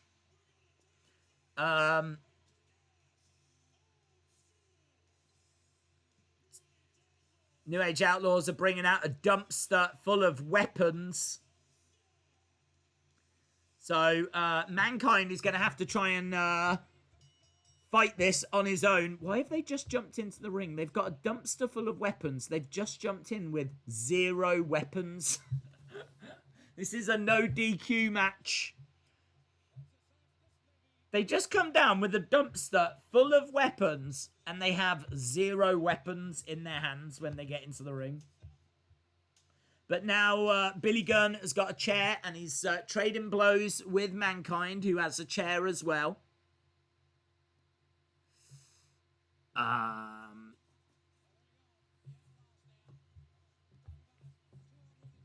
I've got a 2-on-1 advantage. Mankind is being kicked and beaten down. Joey says I'm rooting for the New Age Outlaws. You can see that Road Dogg's gone to get some kind of a platter. Is it a platter? I don't know. Could be a tray. It looks rusty. It looks dirty. Boom! Ah! Now they're just smacking Mankind over the head.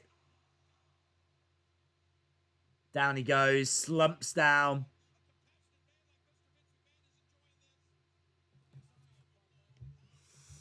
I don't know how long this is going to last, but I don't think it's very long.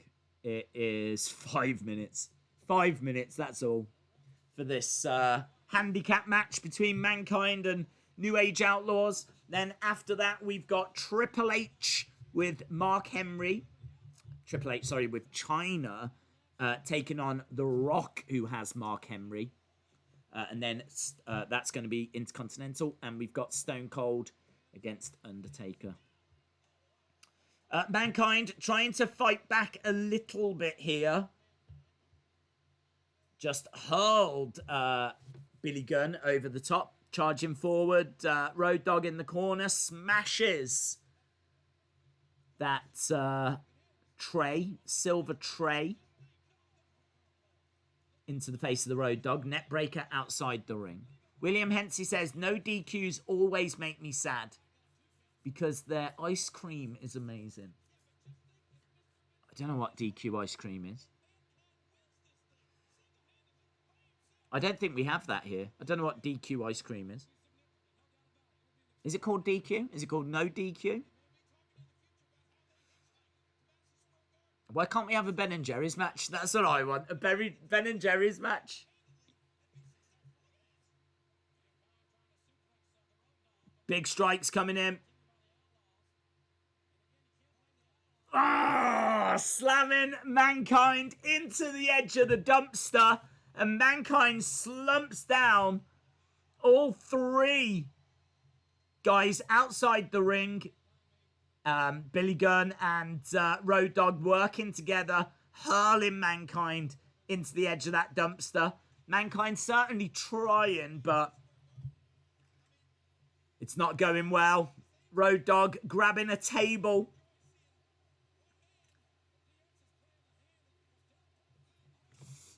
Falls count anywhere. DQ is Dairy Queen. Okay. I don't think we have that here. We might do. It's certainly not a brand that I'm familiar with. through the table goes Billy Gunn. Yeah, Mankind working hard here. I predict WWE fans' ice cream would fall. Darius Queen. I don't know if we have it. I don't know if we have it. I'd have to have a look. Oh, shoulder up by Mankind.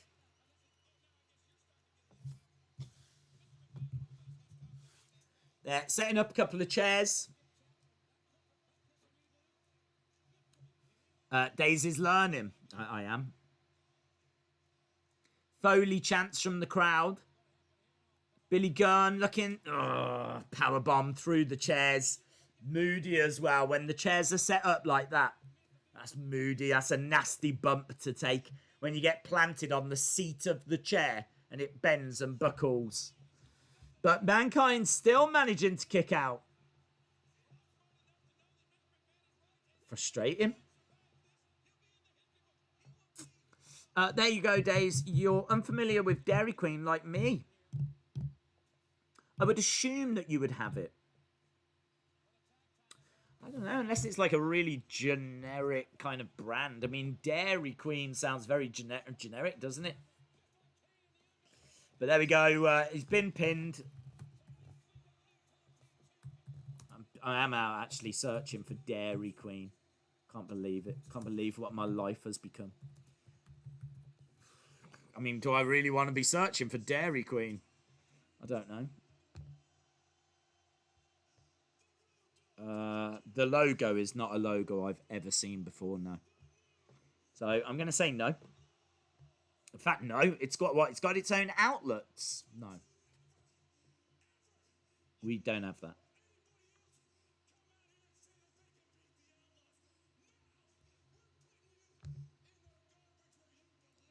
Okay, so the Outlaws are going to put Mankind in the garbage.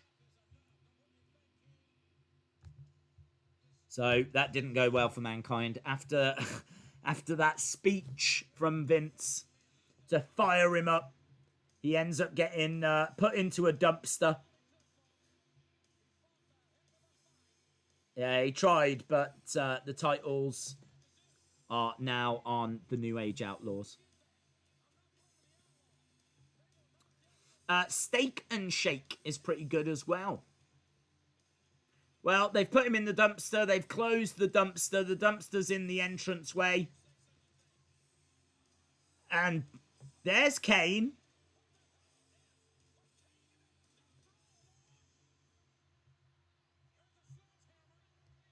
Kane with the sledgehammer. Driving it into Mankind. So it turns out Kane was just kind of chilling in the dumpster all that time. This is cool Kane as well. Early Kane. Full mass Kane. Someone just did the worst Undertaker chant. Undertaker. Damn him!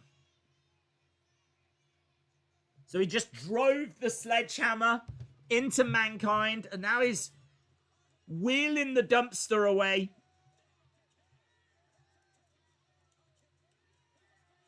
JR can't believe it. JR is losing his mind on commentary. Well, there we go. We're moving on. We are moving on. Don't matter where you're from. We've all got KFC. Yeah. And we should know that that's the best fast food out there. I do like KFC. Best version of Kane. Definitely. Dairy Queen days, says Heather. I'm fine with that. I've definitely been called worse.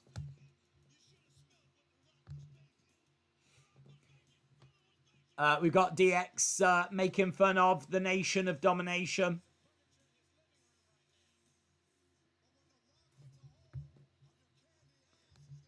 So this is ladder match. Of course, it's going to be compared to Shawn and Razor, and it doesn't reach those levels, but still very, very good match, this. Very, very good match. Ladder match for the IC title.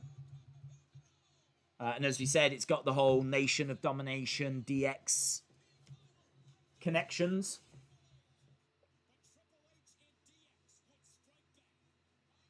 There's China. Boom, attacking The Rock.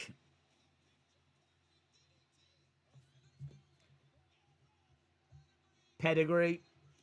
Obviously, there's no Shawn Michaels around this time. I think, wasn't it Royal Rumble of 98 that Shawn hurt his back in that match against Undertaker? He took a backdrop on the edge of a casket, and he thought he was done. He left wrestling for like 4 years, didn't he? And I'm sure that was if my memory serves me correct, that's early 98, because he comes back in 2002. Because we see the comeback match, don't we, when we watch SummerSlam 2002, which we watched the other day.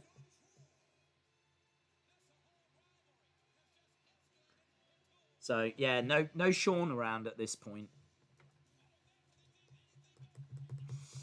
Cookie dough ice cream is the bomb. Days, every restaurant versus Dairy Queen.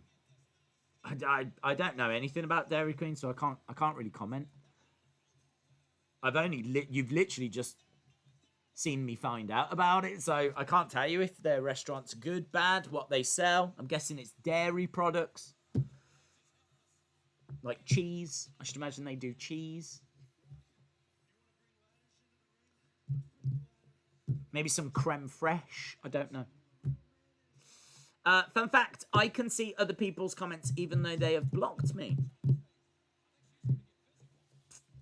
Days, does Hamleys have Mattel Elites? Yes, but they are super expensive and a little out of date. I can remember going and they had like old series, but not cool old series, just old series from about 5 series before. Not like, series 1 or anything like this. Just if you're up to about Elite 77, they'll probably have Elite 72. And rather than them being about £20, they'll be about 25. So, yeah, and I wasn't that impressed.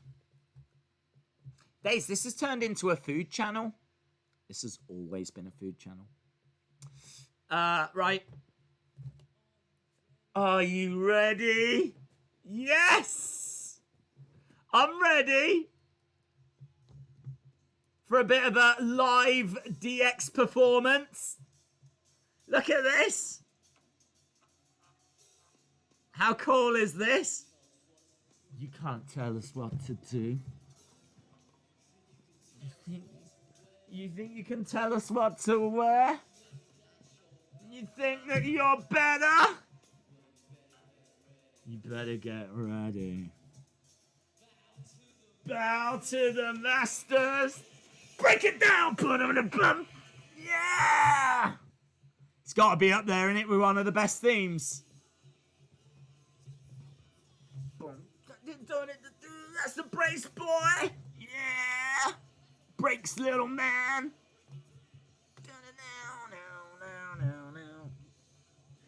The Generation X. Degeneration. I totally forgot that was this one. It's gritty, it's cool, it's one of the best theme songs. I love how they're chopping in like loads of different bits of footage and everything. Yeah, man, it's cool, isn't it? Is it a conspiracy that the guy has the same nose as Triple H? That's why they chose him. It's cool, man. And just loads of little clips of DJ. Look, he's putting him on his shoulders.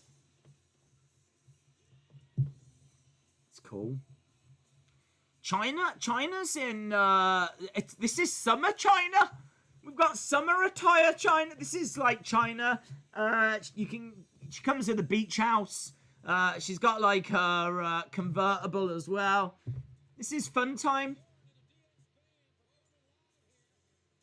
Fun Time China, not in black, but in like lime green. Very strange.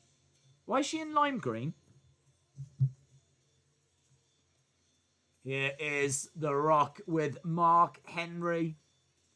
Unfortunately, The Rock doesn't have a band to play him out. Instead, he's just got Mark Henry shouting at him, trying to fire him up.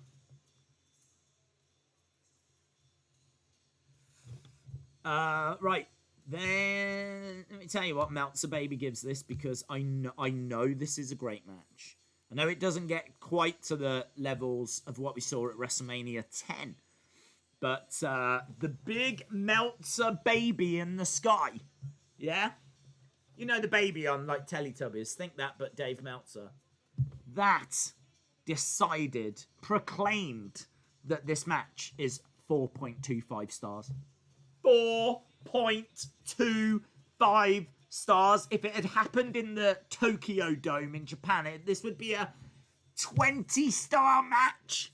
But because it's WWE in Madison Square Garden and it's not in Japan, 4.25 stars by Dave Meltzer Baby. So there we go. The Rock says,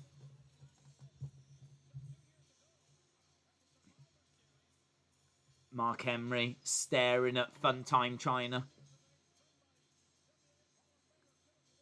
He's giving a little smile there.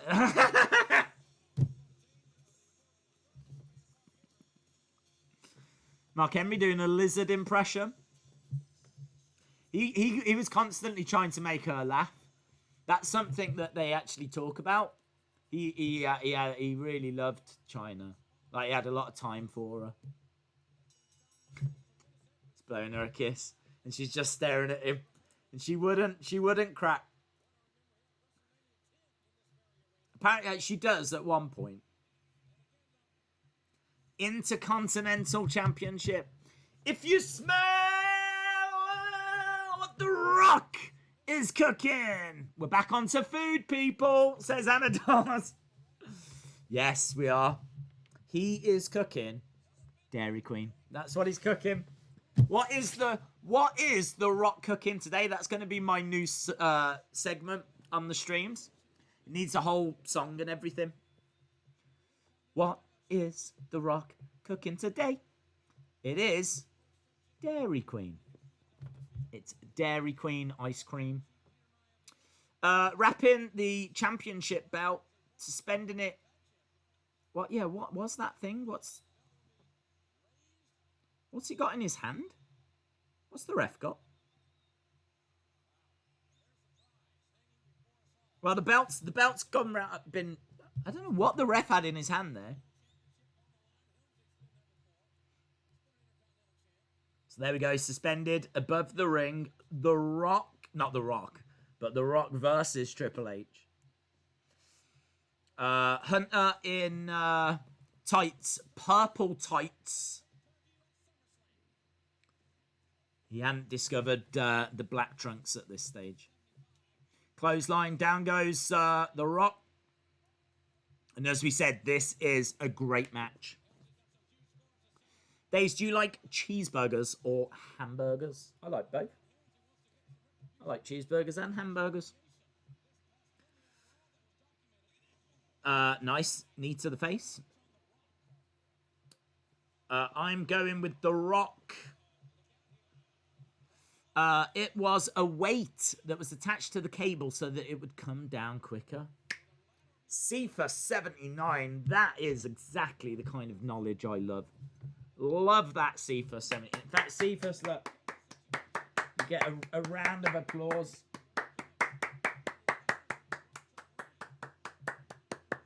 Well done, Cephas 79. Triple H looking for a pedigree, but already The Rock reverses it and Triple H gets thrown over the top rope. There's a bit of debris around the ringside area. They just showed like the black mats and the barricades and everything, but you can already see a load of like rubbish screwed up bits of paper and things that have been thrown and whatever. Crazy New Yorkers. The Rock very slowly heading towards the ladder. Big right hand by Triple H, and this match gets plenty of time. Plenty of time. I do like this set. It's cool, but I think we can all agree that Royal Rumble 2000 was better, which obviously was Madison Square Garden, and we did a watch-along for that before, and that's where it had, like, the street fight between Mankind and Triple H, and that was like an alleyway, and it had the yellow taxi at the top. That was cool, man. But this is good as well. I'd like them to go back and do something else at Madison Square Garden with that entranceway. They probably won't now, because they tend to do the entrance from the side, don't they? That's what they did at WrestleMania 20. Hello, Wrestling Night. Hope you are well. This is a 26-minute match, yeah. Yep. I'm a New Yorker, says Tyler. Well, you want to get tidying up, Tyler, let me tell you. There's a lot of rubbish getting thrown around at that ringside area. Triple H has jumped out the ring. He's going after the ladder. Fun fact as well, this ladder, well, it's not a fact, but, well, it is a fact. The ladder is yellow, and I do like that. I don't know why, but when they do ladder matches, I really like it when the ladders are, like, a colour. I don't know why. We've all got our little kinks in life, right? But do you remember WrestleMania 10? I'm sure that was orange. I'm sure that was an orange ladder. I don't believe that was just a plain, boring silver ladder. And here, look, it's got, like, the yellow on the side. I think it looks so much better. It looks like it's been brought in and it's meant for this. It looks like it is the only ladder that can be used. They have to use that ladder. That is the official designated ladder. And I don't know why I like it, but I do. So, if anyone from WWE is watching, justice for yellow ladders. WWE Clay Sculptures, shout out to you. Thank you for joining, my friend. Clothesline and Triple H goes down. He just got hurled into that yellow ladder.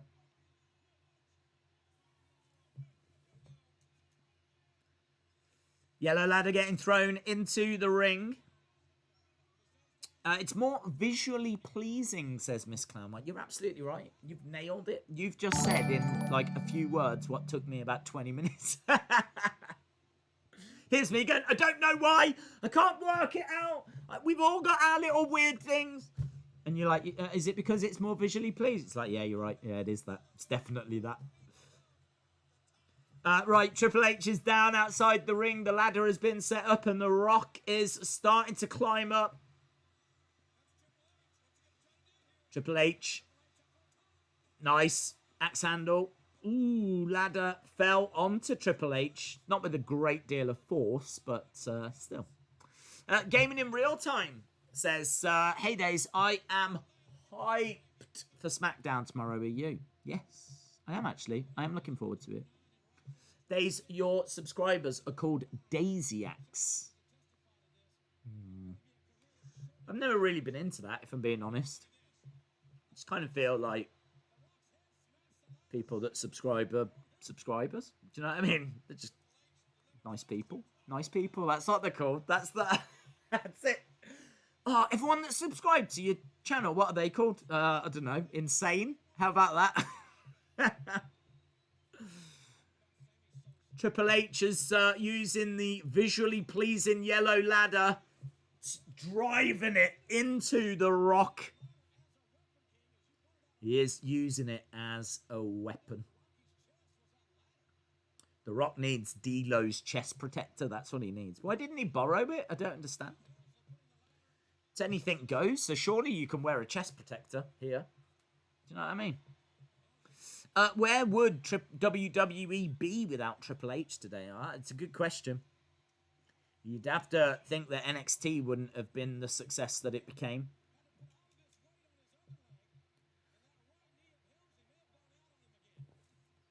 Yeah, he's just landed funny on his leg and he's rolled over to the corner and is seemingly in quite a bit of pain here. Oof. Kick out by The Rock and Triple H goes down. Mark Henry really shouting at The Rock. Offering words of encouragement. The Rock moving the ladder out the way. He wants to go targeting after the knees here. Nice. Elbow right into the leg. And again. And he's stomping away on it. I do love it when they do this. I do love it when they bring in that psychology. Cephas79, shout out to you, dude. Cephas has joined us. Join us. Thank you, Cephas. Very kind. Guys, Brandy Rhodes has disabled her Twitter account, says Anna. That's interesting. I wonder why.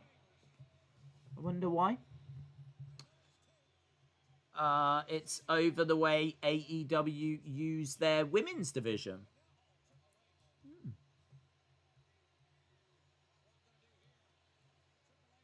He's now, The Rock, using that ladder, wrapping it around the leg of Triple H, stomping down on it.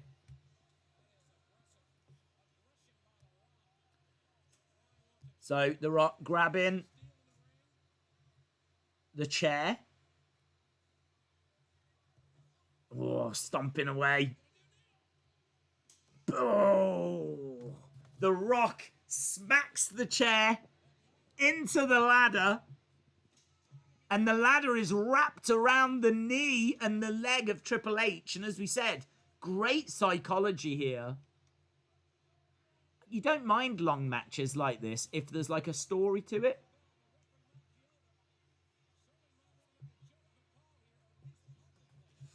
So, Rock dragging Triple H over to the ring post. He's going to wrap his leg around the ring post. JR says that the ref might want to make a call here. Can he? Can you have ref stoppage in this match? In a ladder match? I'm not sure you can. I don't know if you can. Although saying that, if Triple H, all joking, look, I mean, if Triple H was down and unresponsive and The Rock was just, for whatever reason, The Rock wouldn't stop just beating up on and Triple H cannot submit, he can't, he's out, he's unconscious. Surely the ref could stop the match at that, but someone's got to be able to stop the match. We can't just all sit around and watch The Rock murder him. So maybe he could. Maybe he could. I don't know when you can't use ref stoppage. Ref stoppage is very, I mean, like, you can use it in 99% of the matches, but a ladder match?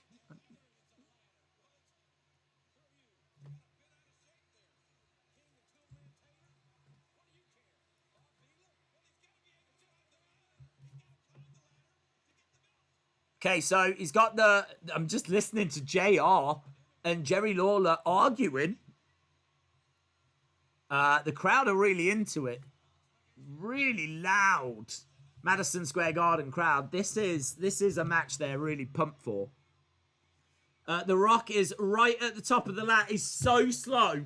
So slow. The Rock had climbed the ladder and then his arm was like this. What was wrong with him? The Rock, Helmsley needed to be quite quick there. Mike Chioda hasn't changed much since then, though. This is a ladder fight. It is. I like the purple attire, says Sean Reset. It is cool, man. Purple attire does look good. It's not. It's nicer than just the plain black. Yeah, I don't mind it. Triple H grabbing the visually pleasing yellow ladder, setting it up next to the barricade right by people, which is a bit strange. There's like, I'm sure there's a security guard that's like right underneath it. Rock is going to look to slingshot. Oh, Triple H into it. I hope there wasn't a security guard right underneath it, because that ladder definitely responded as Triple H was slingshotted into it. Wow. Was catapulted into it. Trying to see where Triple H has gone. He's on his hands and knees. He's gone over to the entranceway. Jerry Lawler says, is he crawling back to the dressing room? That's not going to help him out. Rock with the ladder. He's got it up above his head. Kicks by Triple H.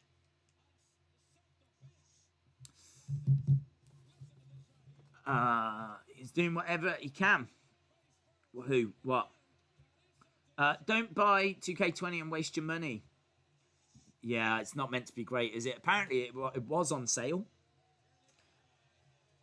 Clothesline by Triple H. The Rock goes down. So, Triple H starting to come back into this. I don't even know how long this has been on for. It's good. It's a really good match. We've only got just over 40 minutes left. And obviously, we've still got Stone Cold Undertaker to come. Back body drop, Triple H crashing onto that ladder. Should I buy Battlegrounds? Oh, it's up to you, man. It's not for everyone, is it? I'm definitely picking it up. I need to pre-order it, actually. I still haven't pre-ordered it, which is really stupid. We need to see Wrestling Days Eva Marie 2-pack. Big back body drop that was, with Triple H going on top of that ladder. Jerry Smith says this is a good match. Tyler says it's rubbish. I'm guessing you mean 2K20. Another ladder's come in, and I'm really pleased to report that it also has got yellow sides. Yay! Yellow, yellow, yellow, yellow. Look at the stars. Look how they shine for you. And it was all yellow. Right. Fun Time China. Trying to help Triple H. Triple H fired up, getting back into the ring. China was like, look, if you get in there and win this match, then it'll be a good night, yeah? Because I think he was seeing her at this stage. Maybe he helped pick out the lime green outfit. I don't know. Rock. The Rock is like... And drop kick. Ladder goes down. Rock goes to the outside. That was cool. Isn't that just a metaphor for life? 1 minute, you're reaching up, about to grab your dreams in the middle of the ring in Madison Square Garden. Next second, you're down with the rubbish outside the ring. Triple H. Oh, that's great! I don't remember that. Triple H goes against the ropes. Baseball slides. It's like a basement dropkick, but into the top of the ladder, which drives it into the Rock, who had just popped up. Pop up, Rock. Look at that. That was cool. That was cool. Days Wrestling Days Fan is wanting you to check out his new name. Wrestling Days Fan and Eva Marie sitting on a beach. Well, there we go. Triple H setting up the ladder.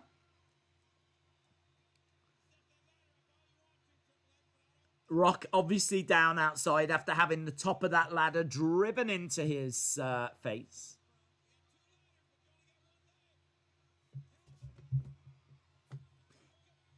I'm so glad I am now watching the correct SummerSlam. Rock is in and he... Whoa! The Rock knocks the ladder and there's blood. We've got blood on the face of the Rock. Blood always makes things better. Doesn't matter what it is, blood makes it better. It doesn't matter if it's a wrestling match. Doesn't matter if you're baking a cake. Blood makes things better. Would you watch a 20-minute King Corbin match? I'd probably have to. Not because I'd want to, but because I'd have to sit through it to get through whatever I was getting to.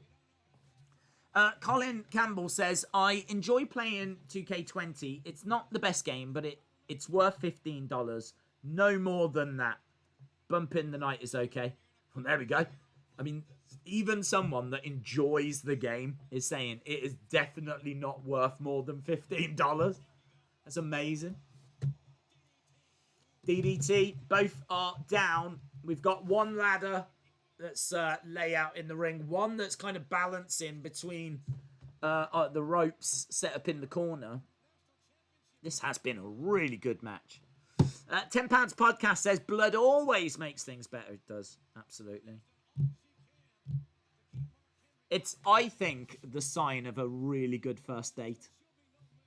Just throwing it out there.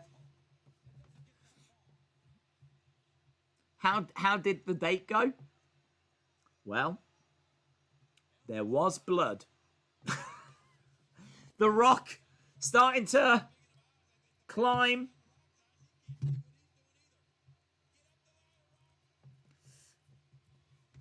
Being a noob is cool. Indeed. Days, I'm afraid to use the super chat because I'm a kid. Don't do it. Simple as that, isn't it? Don't do it. You don't need to do it. I can still see your comments. Here we go. The Rock is at the top of the one ladder. You've got Triple H at the top of the other there. Trading shots back and forth. Big right hands. Oh, I thought it was a headbutt, but The Rock actually... Wow! Wow! He just... Wow! 3 wows in a row! Wow City! That's where we went. We just went to Wow City. Wow! Wow! Wow! Wowzers, my friends. Oh, I need a wow emoji, don't I? So, let me tell you what happened there. He went for what I thought was a headbutt, but he actually slammed Triple H's head onto the top of the ladder. That was the first wow. Second wow, the result was Triple H fell off into the ladder that was set up. That was the second wow. And as a result, he fell into the ladder, which then fell over and knocked The Rock off. That was the third wow. Honestly, I was surrounded by wows. Now, Triple H using the chair on the ladder. Oh, smacking it. God, this is a really good match. Do you remember when I said it's not up there with, like, Shawn and Razor? I'm not so sure. I'm not so sure. This is a much more brutal match than what they did. And I don't remember saying wow 3 times in a row. I really don't. For any match. Wow. Wow. I was so close to saying wowzers. So close. Driver onto the ladder. A people's elbow. The most electrifying move in all of sports entertainment. Here we go. Rock against the ropes. Connects. Deadly. That was heinous. Driven into his heart on a ladder. Freaking incredible. Wowzers. WTF. OMG. Yeah. Yeah, you're right to use those emojis. I feel like now that I'm sat here, I feel like a wow is required. Sometimes OMG and WTF, I don't know that they quite hit the mark. Ah, comes down, Triple H. Rock bottom! Rock bottom! Rock bottom by The Rock! Amazing. Check Twitter. I've not got access to it. What does it say? Days, I have a question. Can kids use the super chat? I honestly don't know. I wouldn't try it. If you're a kid, don't do it. Because I honestly don't know what the settings are when it comes to YouTube doing that. Do you think you look sexy with your eyes shut? Do I think I look sexy with my eyes shut? I think I look sexy with whatever I do. Eyes shut, eyes open, doing the washing up. Catching a duck at a fairground. I style it out whatever I do. By the way, I'm thinking, just to explain that, in my mind, you know those games where you hook a duck? Yeah? No, I'm not running around the fairground trying to catch a duck. Like, that's... I wanted to clarify that. In my mind, it was one of those games where you're like, yeah, can I have 3 goes, please? And you give the man the money and then you, like, try and hook a duck. I'm not just, like, some crazy guy that runs to a fairground like, come here, duckies. Today's the day. No, that's not what I was thinking at all. But even if I did do that, I would still look sexy doing it, so... Oh, is that Mark Henry doing a bit of Mr. Fuji? Chalk in the face of Triple H.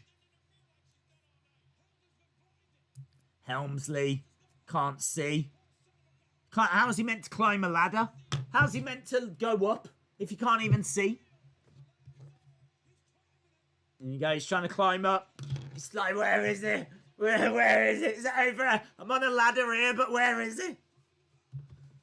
The Rock. Does he even know The Rock's there? Big right hands coming in. Open palms, I think, actually. The belt swinging. Here's China. Oh, low blow by China.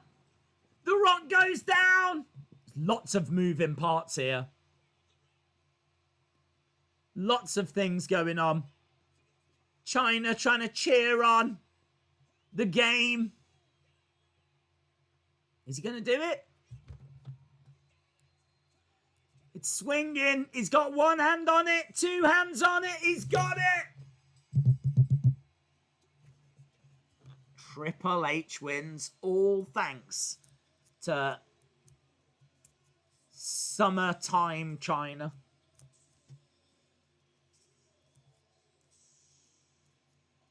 There we go. Low blow.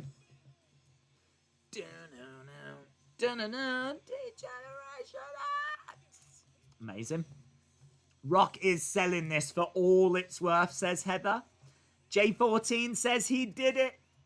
£10 of podcast says great match. I agree, my friend. I hope you're well, by the way. I hope you are well. I miss your streams. Bring them back, £10 podcast. Even if you talk about catching ducks at a fun fair. So there we go. China with the Intercontinental Championship over her shoulder. And X-Pac comes down. They both help Triple H walk away. 1 match left, my friends. 1 match left. What many people are calling the main event. Really good match that was. Really, really good match. Triple H is letting him have it. 7.9 score for that. It's good. I really like the Lion Dens match. I thought that was so interesting. That co-main event as well. And this next match should be great. Undertaker versus exclusive home video footage, guys. Exclusive home video footage. That's what it says. We're seeing The Rock coming through the gates. What's this exclusive footage? Let's head into the back. It is kind of cool, actually, to see the backstage area. Was that Bruce? Was that Bruce? He's walking down the corridor. There's Luna. We need the Undertaker, please. Taker.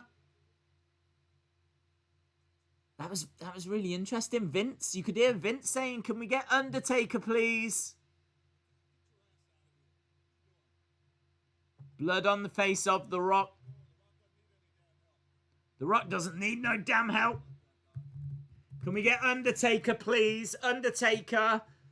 Could you imagine if you just saw him with the sandwich? Isn't that a bit weird?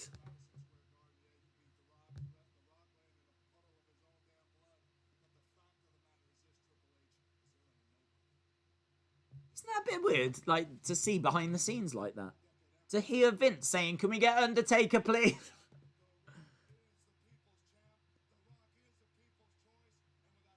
The Rock is the people's champ. The Rock is the people's choice.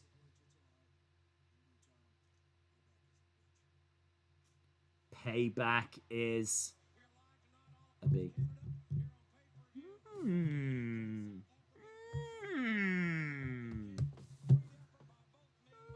That was interesting.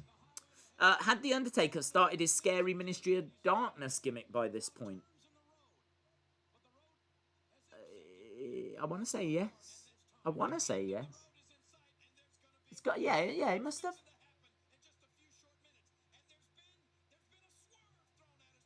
There's been a swerve.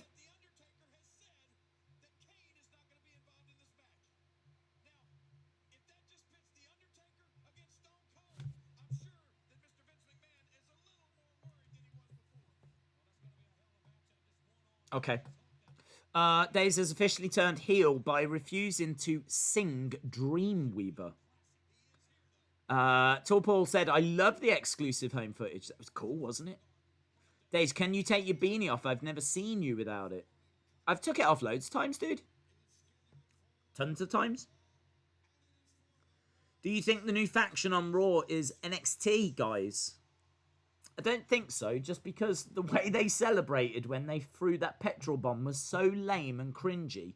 I cannot imagine Dominik Dijakovic and Tommaso Ciampa doing that.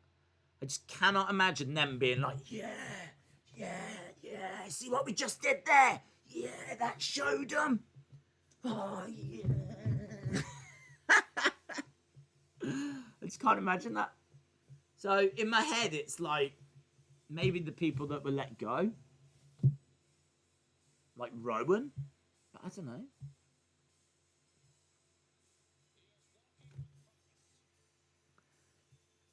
Here we go.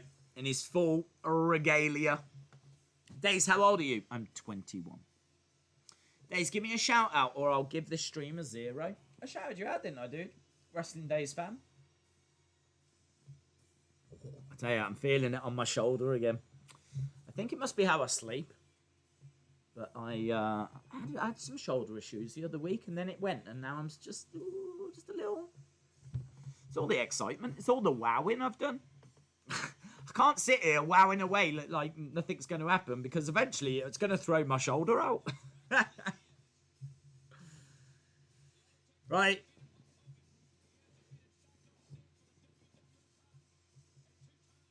Undertaker.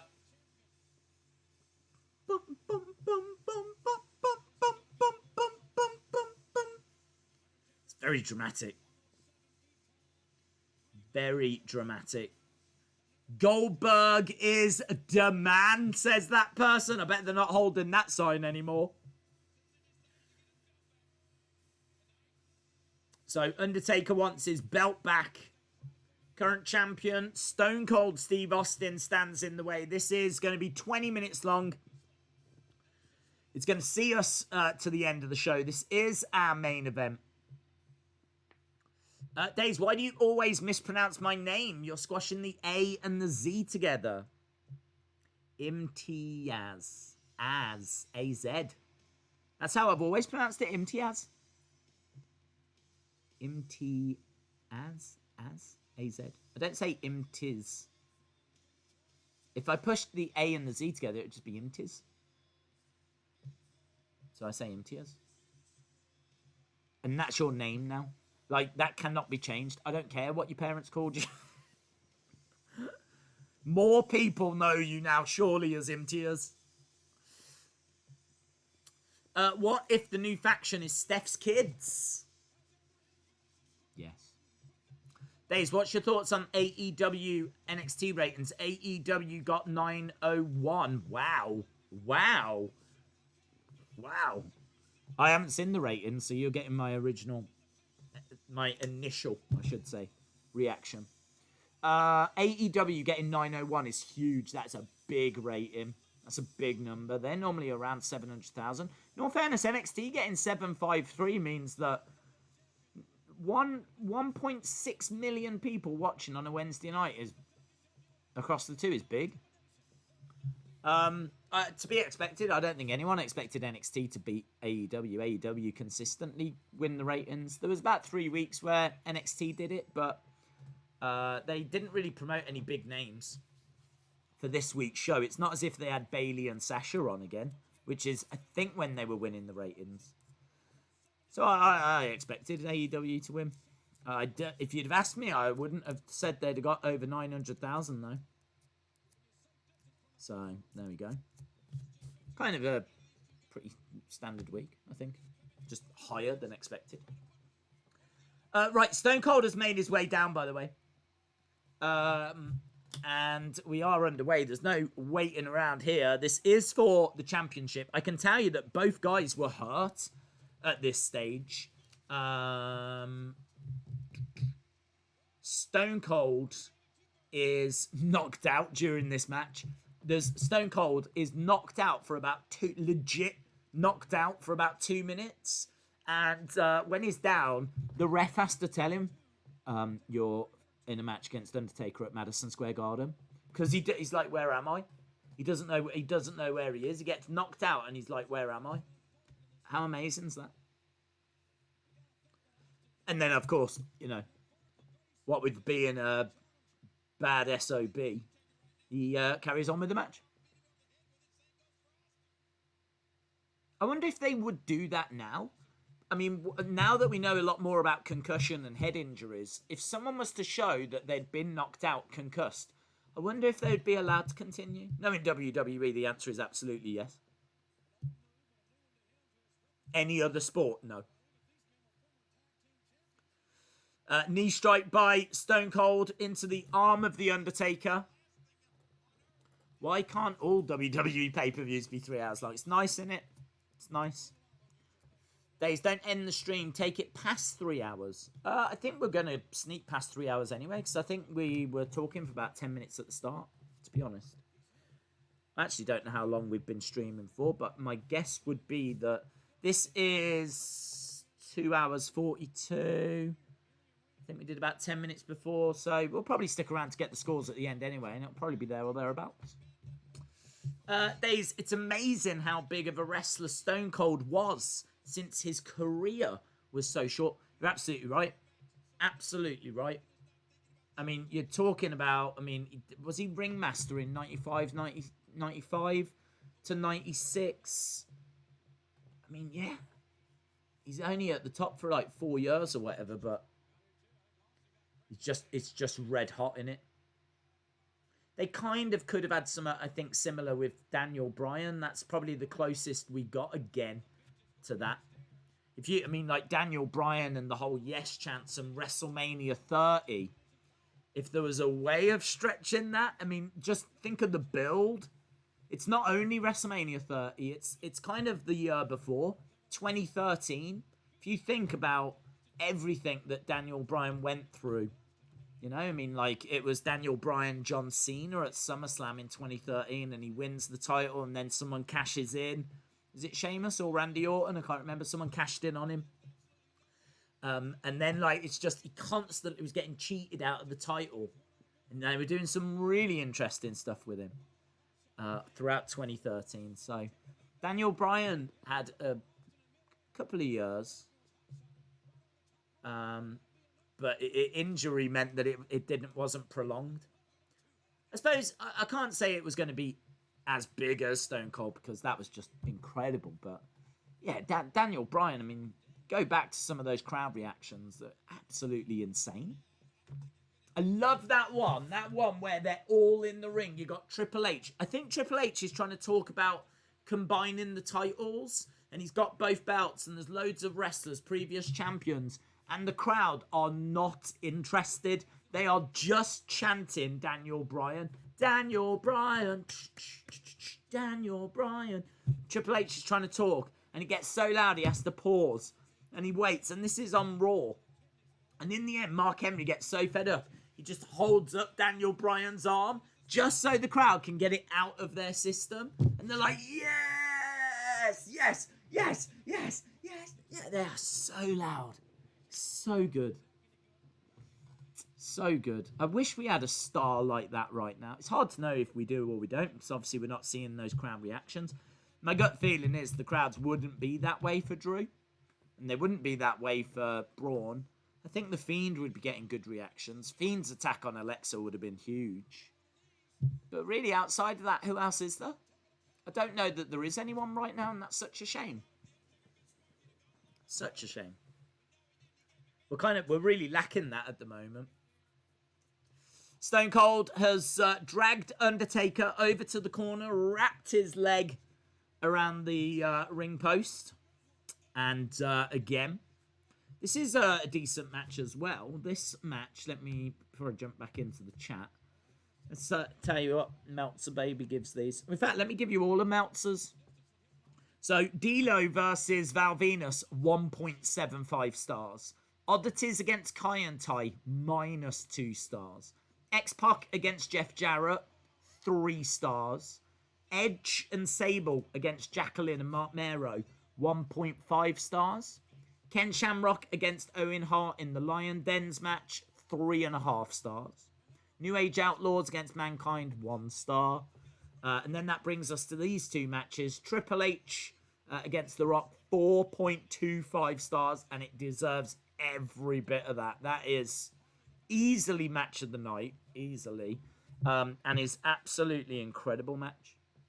Doesn't actually get the respect it deserves. You don't hear people talking about it as much as maybe they should, as maybe I should, but I will from now on.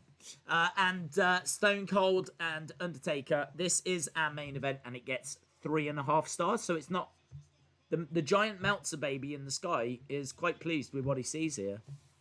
Undertaker coming off the top, but Stone Cold is stomping away. J14 says, I can see the crowd supporting Drew, but not Braun. I think they would support him. I just mean not that red hot passion that you would want for your champion, you know? I don't know how desperate people are for Drew to be champ and Drew to be the guy. I don't know. Kane has made his way out. Kane, who we saw earlier.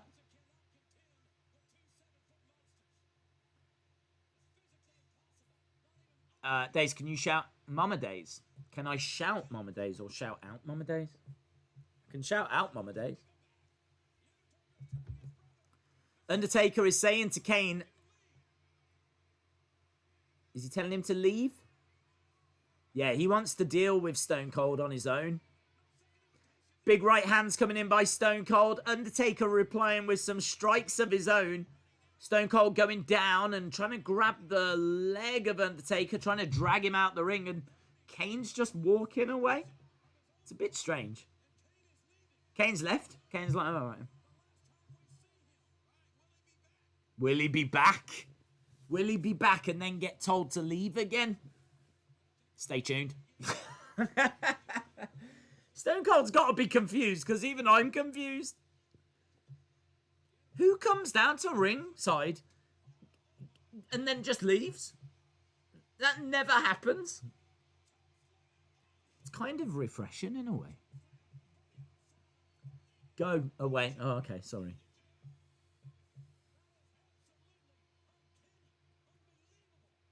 Chokeslam by Undertaker. WWE fan Tyler. Is it Han? Shout out to you.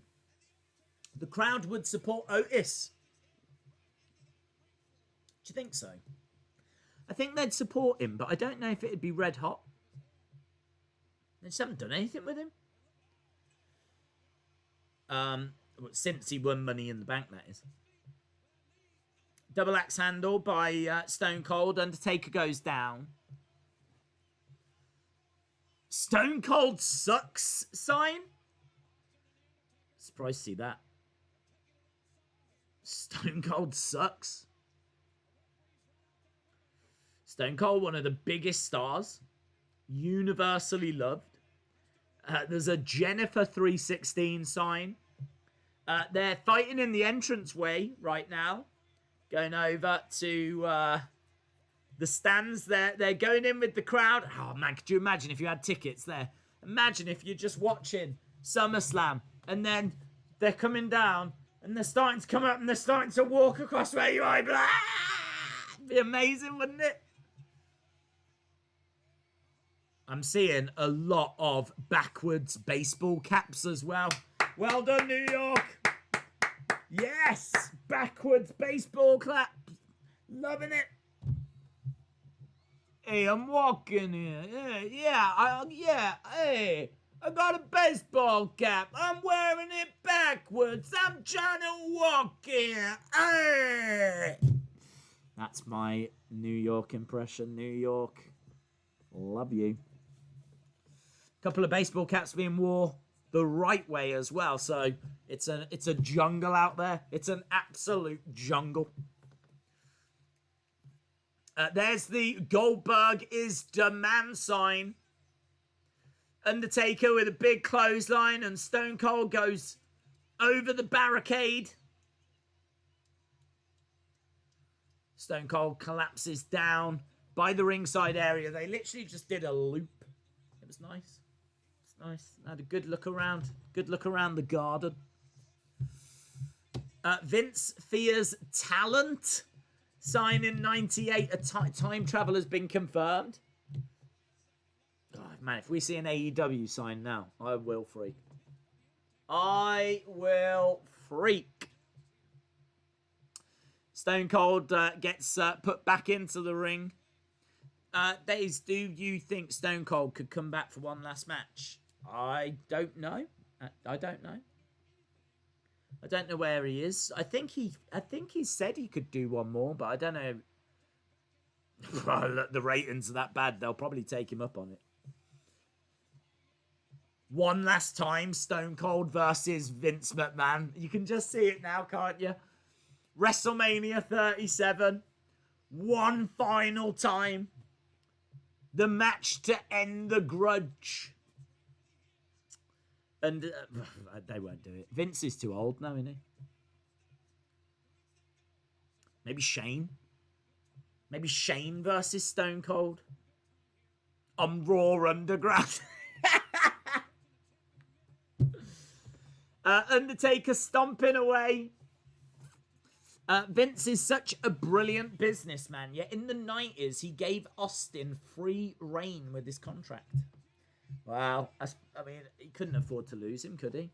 Couldn't afford for him to go. Could you imagine if he'd gone to WCW? Undertaker going over, kicks to the midsection by Stone Cold. Open palm strike by Stone Cold. I don't know if he's been knocked out yet. Up over the top to the outside. Crashes outside the ring.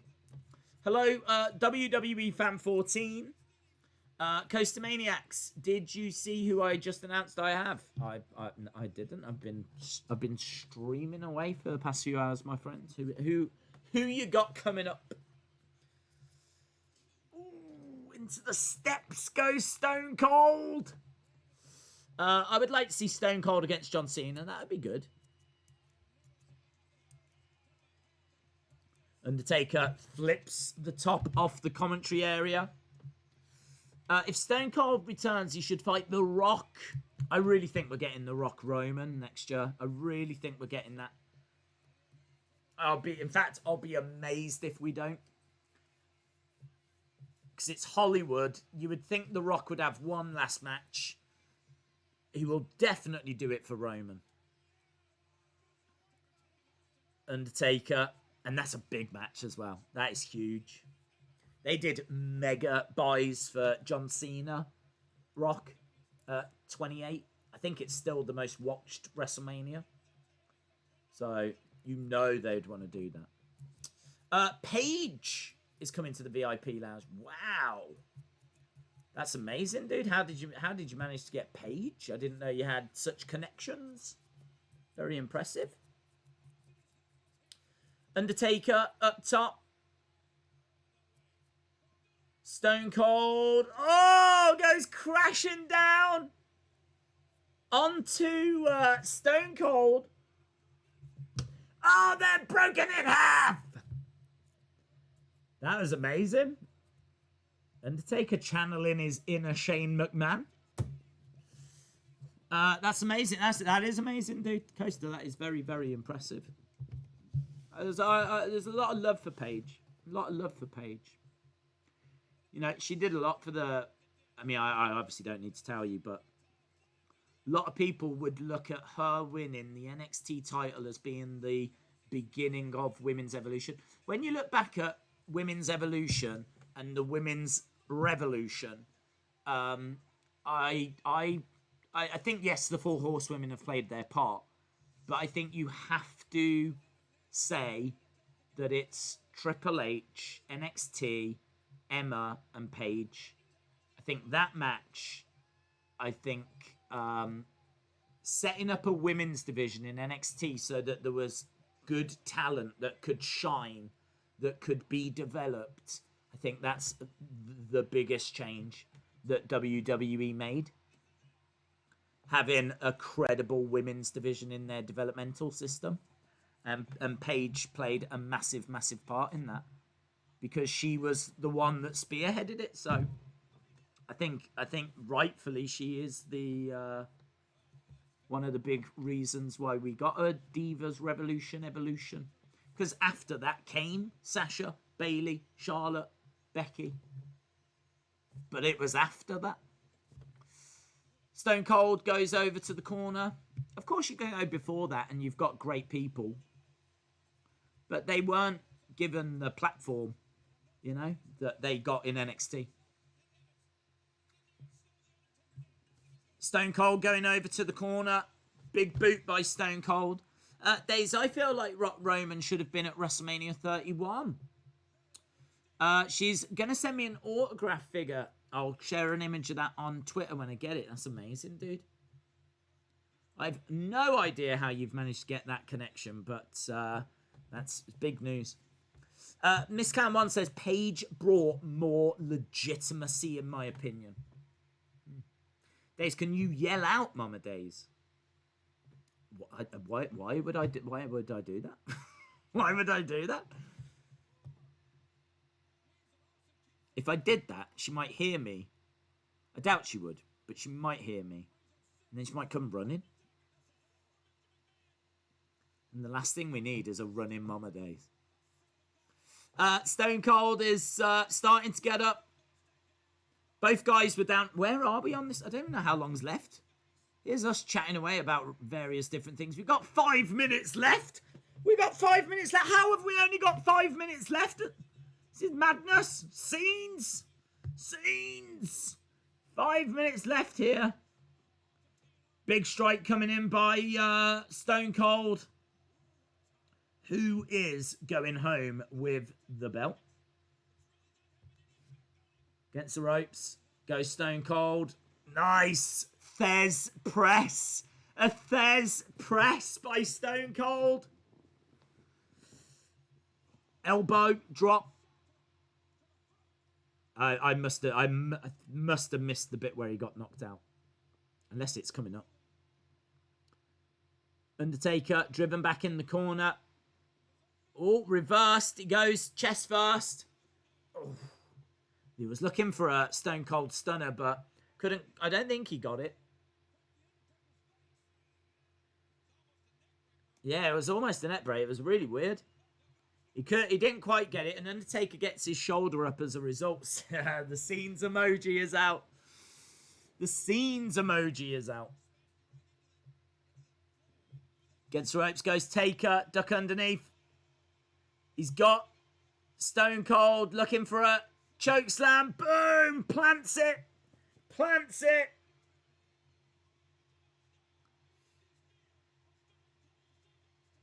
He's looking for the tombstone.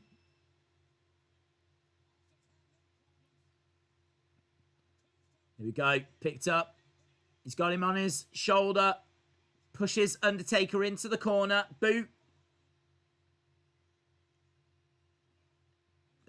What's he looking for now? Oh, he dumps him on the top rope, Undertaker. Austin goes down. We are sneaking our way towards the finish here. Tiptoeing our way towards the finish. We have got about 3 minutes. Nice. Russian leg sweep. Hey, look, that's something I've always wondered. Well, I know we've only got 3 minutes, but I really want to know, why is it called a Russian leg sweep? Who came up with it? Russian leg sweep. Name. The history of wrestling moves. Oh, hello.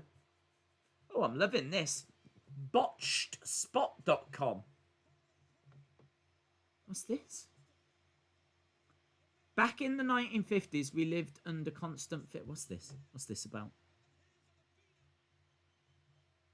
Botched spot. Undertaker going up.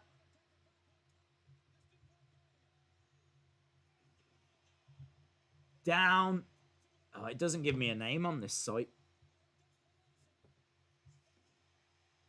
Stunner. Stunner by Stone Cold. 2. Ah, and he gets it. He gets it. Austin wins with a stunner.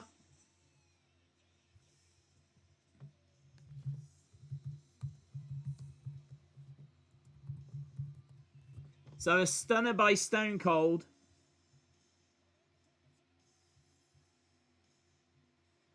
Bam, bam, bam.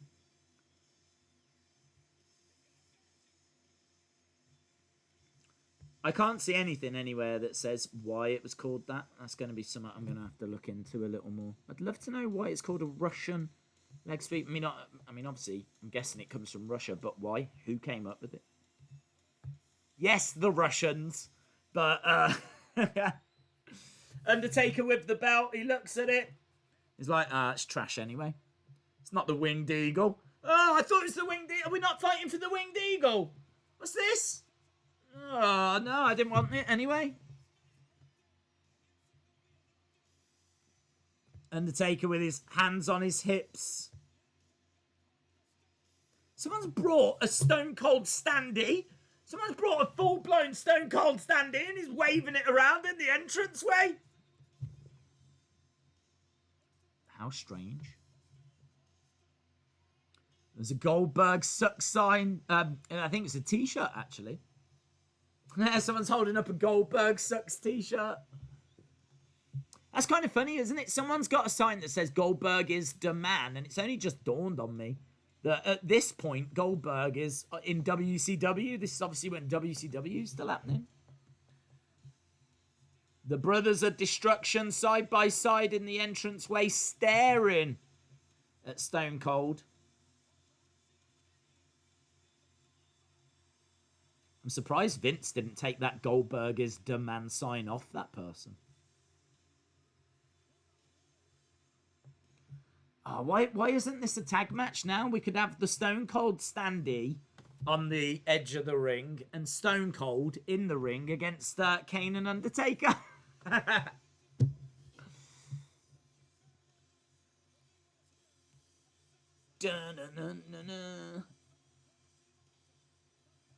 Well, there we go. Dun, dun, dun, dun, dun, dun, dun. Boom. Done. Done and done. Right. Get your scores in. Get your thoughts in. Monica is sad, sad, happy, happy. Question mark, question mark, question mark. How strange. What a mixture of emotions you're going through.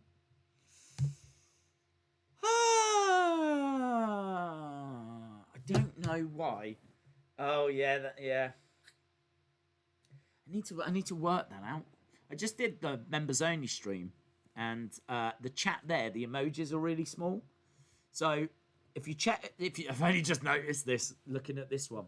The emojis don't come through as the pictures on this one, do they? They literally just say the words. I've got to get all of that sorted, so I need to work on the emojis. But hey, how great, man! I really enjoyed that stream.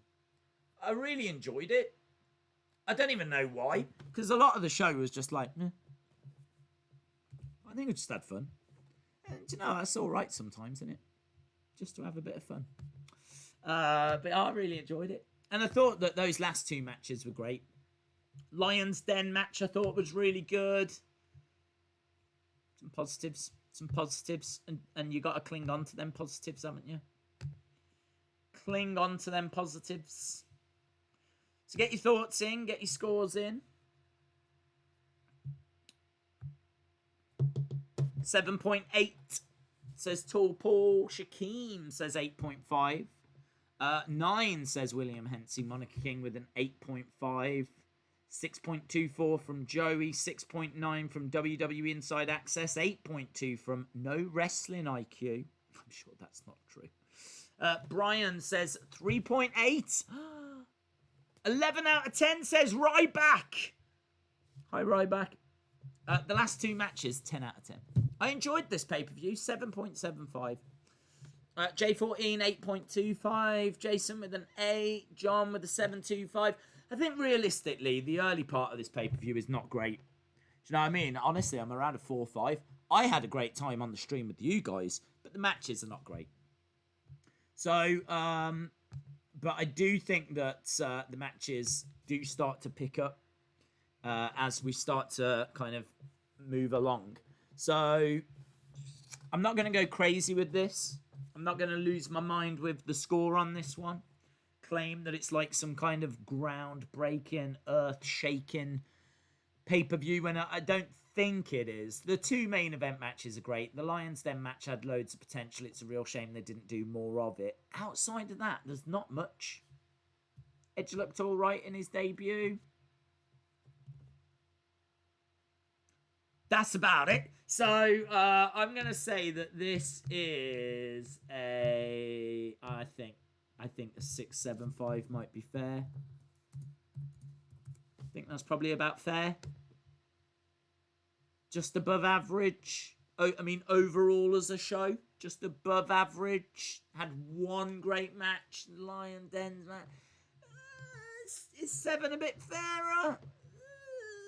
I'll go 7. Do you know, I'm in good spirits. I'll go 7. There we go. I am not going any higher than that, though. I have not lost my mind at all. That is, I think, very fair. Very, very fair. Actually, do you know what? Well, I was saying this earlier. Wrestling with Regret did a video. What did he give it? Let's have a look. I like Wrestling with Regret. Wrestling with Regret. Okay, we're going to sit here and watch Wrestling with Regret's full half-hour review now. Hang on, let's just go to the end. Outside, fighting in the crowd. Stunner. I'm just interested as to what he gave it, because I know I was saying this on the members stream. Yeah, I said on the members stream, I saw that we were doing this. He did a review by absolute chance just the day before.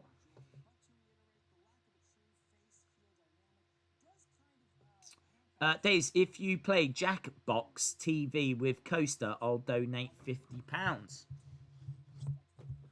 I never get a chance to go on to Coaster streams at the moment. Can we do SummerSlam 2005? I'm sure we will. I watched that same review yesterday, says Dave. Yeah, I like him, man. He's a good guy. I've never spoke to him or anything, but he's very knowledgeable, and I used to watch quite a bit of him before I had the channel. Oh! I didn't know that he did that. So he gives it a grade, not out of 10. Oh. Okay, fair play. Well, he gives it a... Well, should I say, actually, Oma? Nah, you should watch it. You should watch it. I don't think I'm ruining it by saying what he gives it. He gives it a B-. Gives it a B-.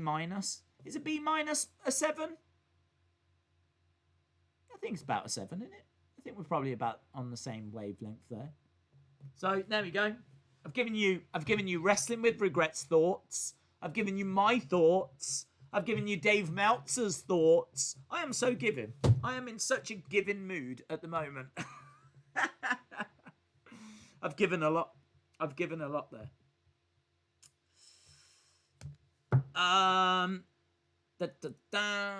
Man, chat is on fire. I'm waiting on the first ever takeover to win in polls.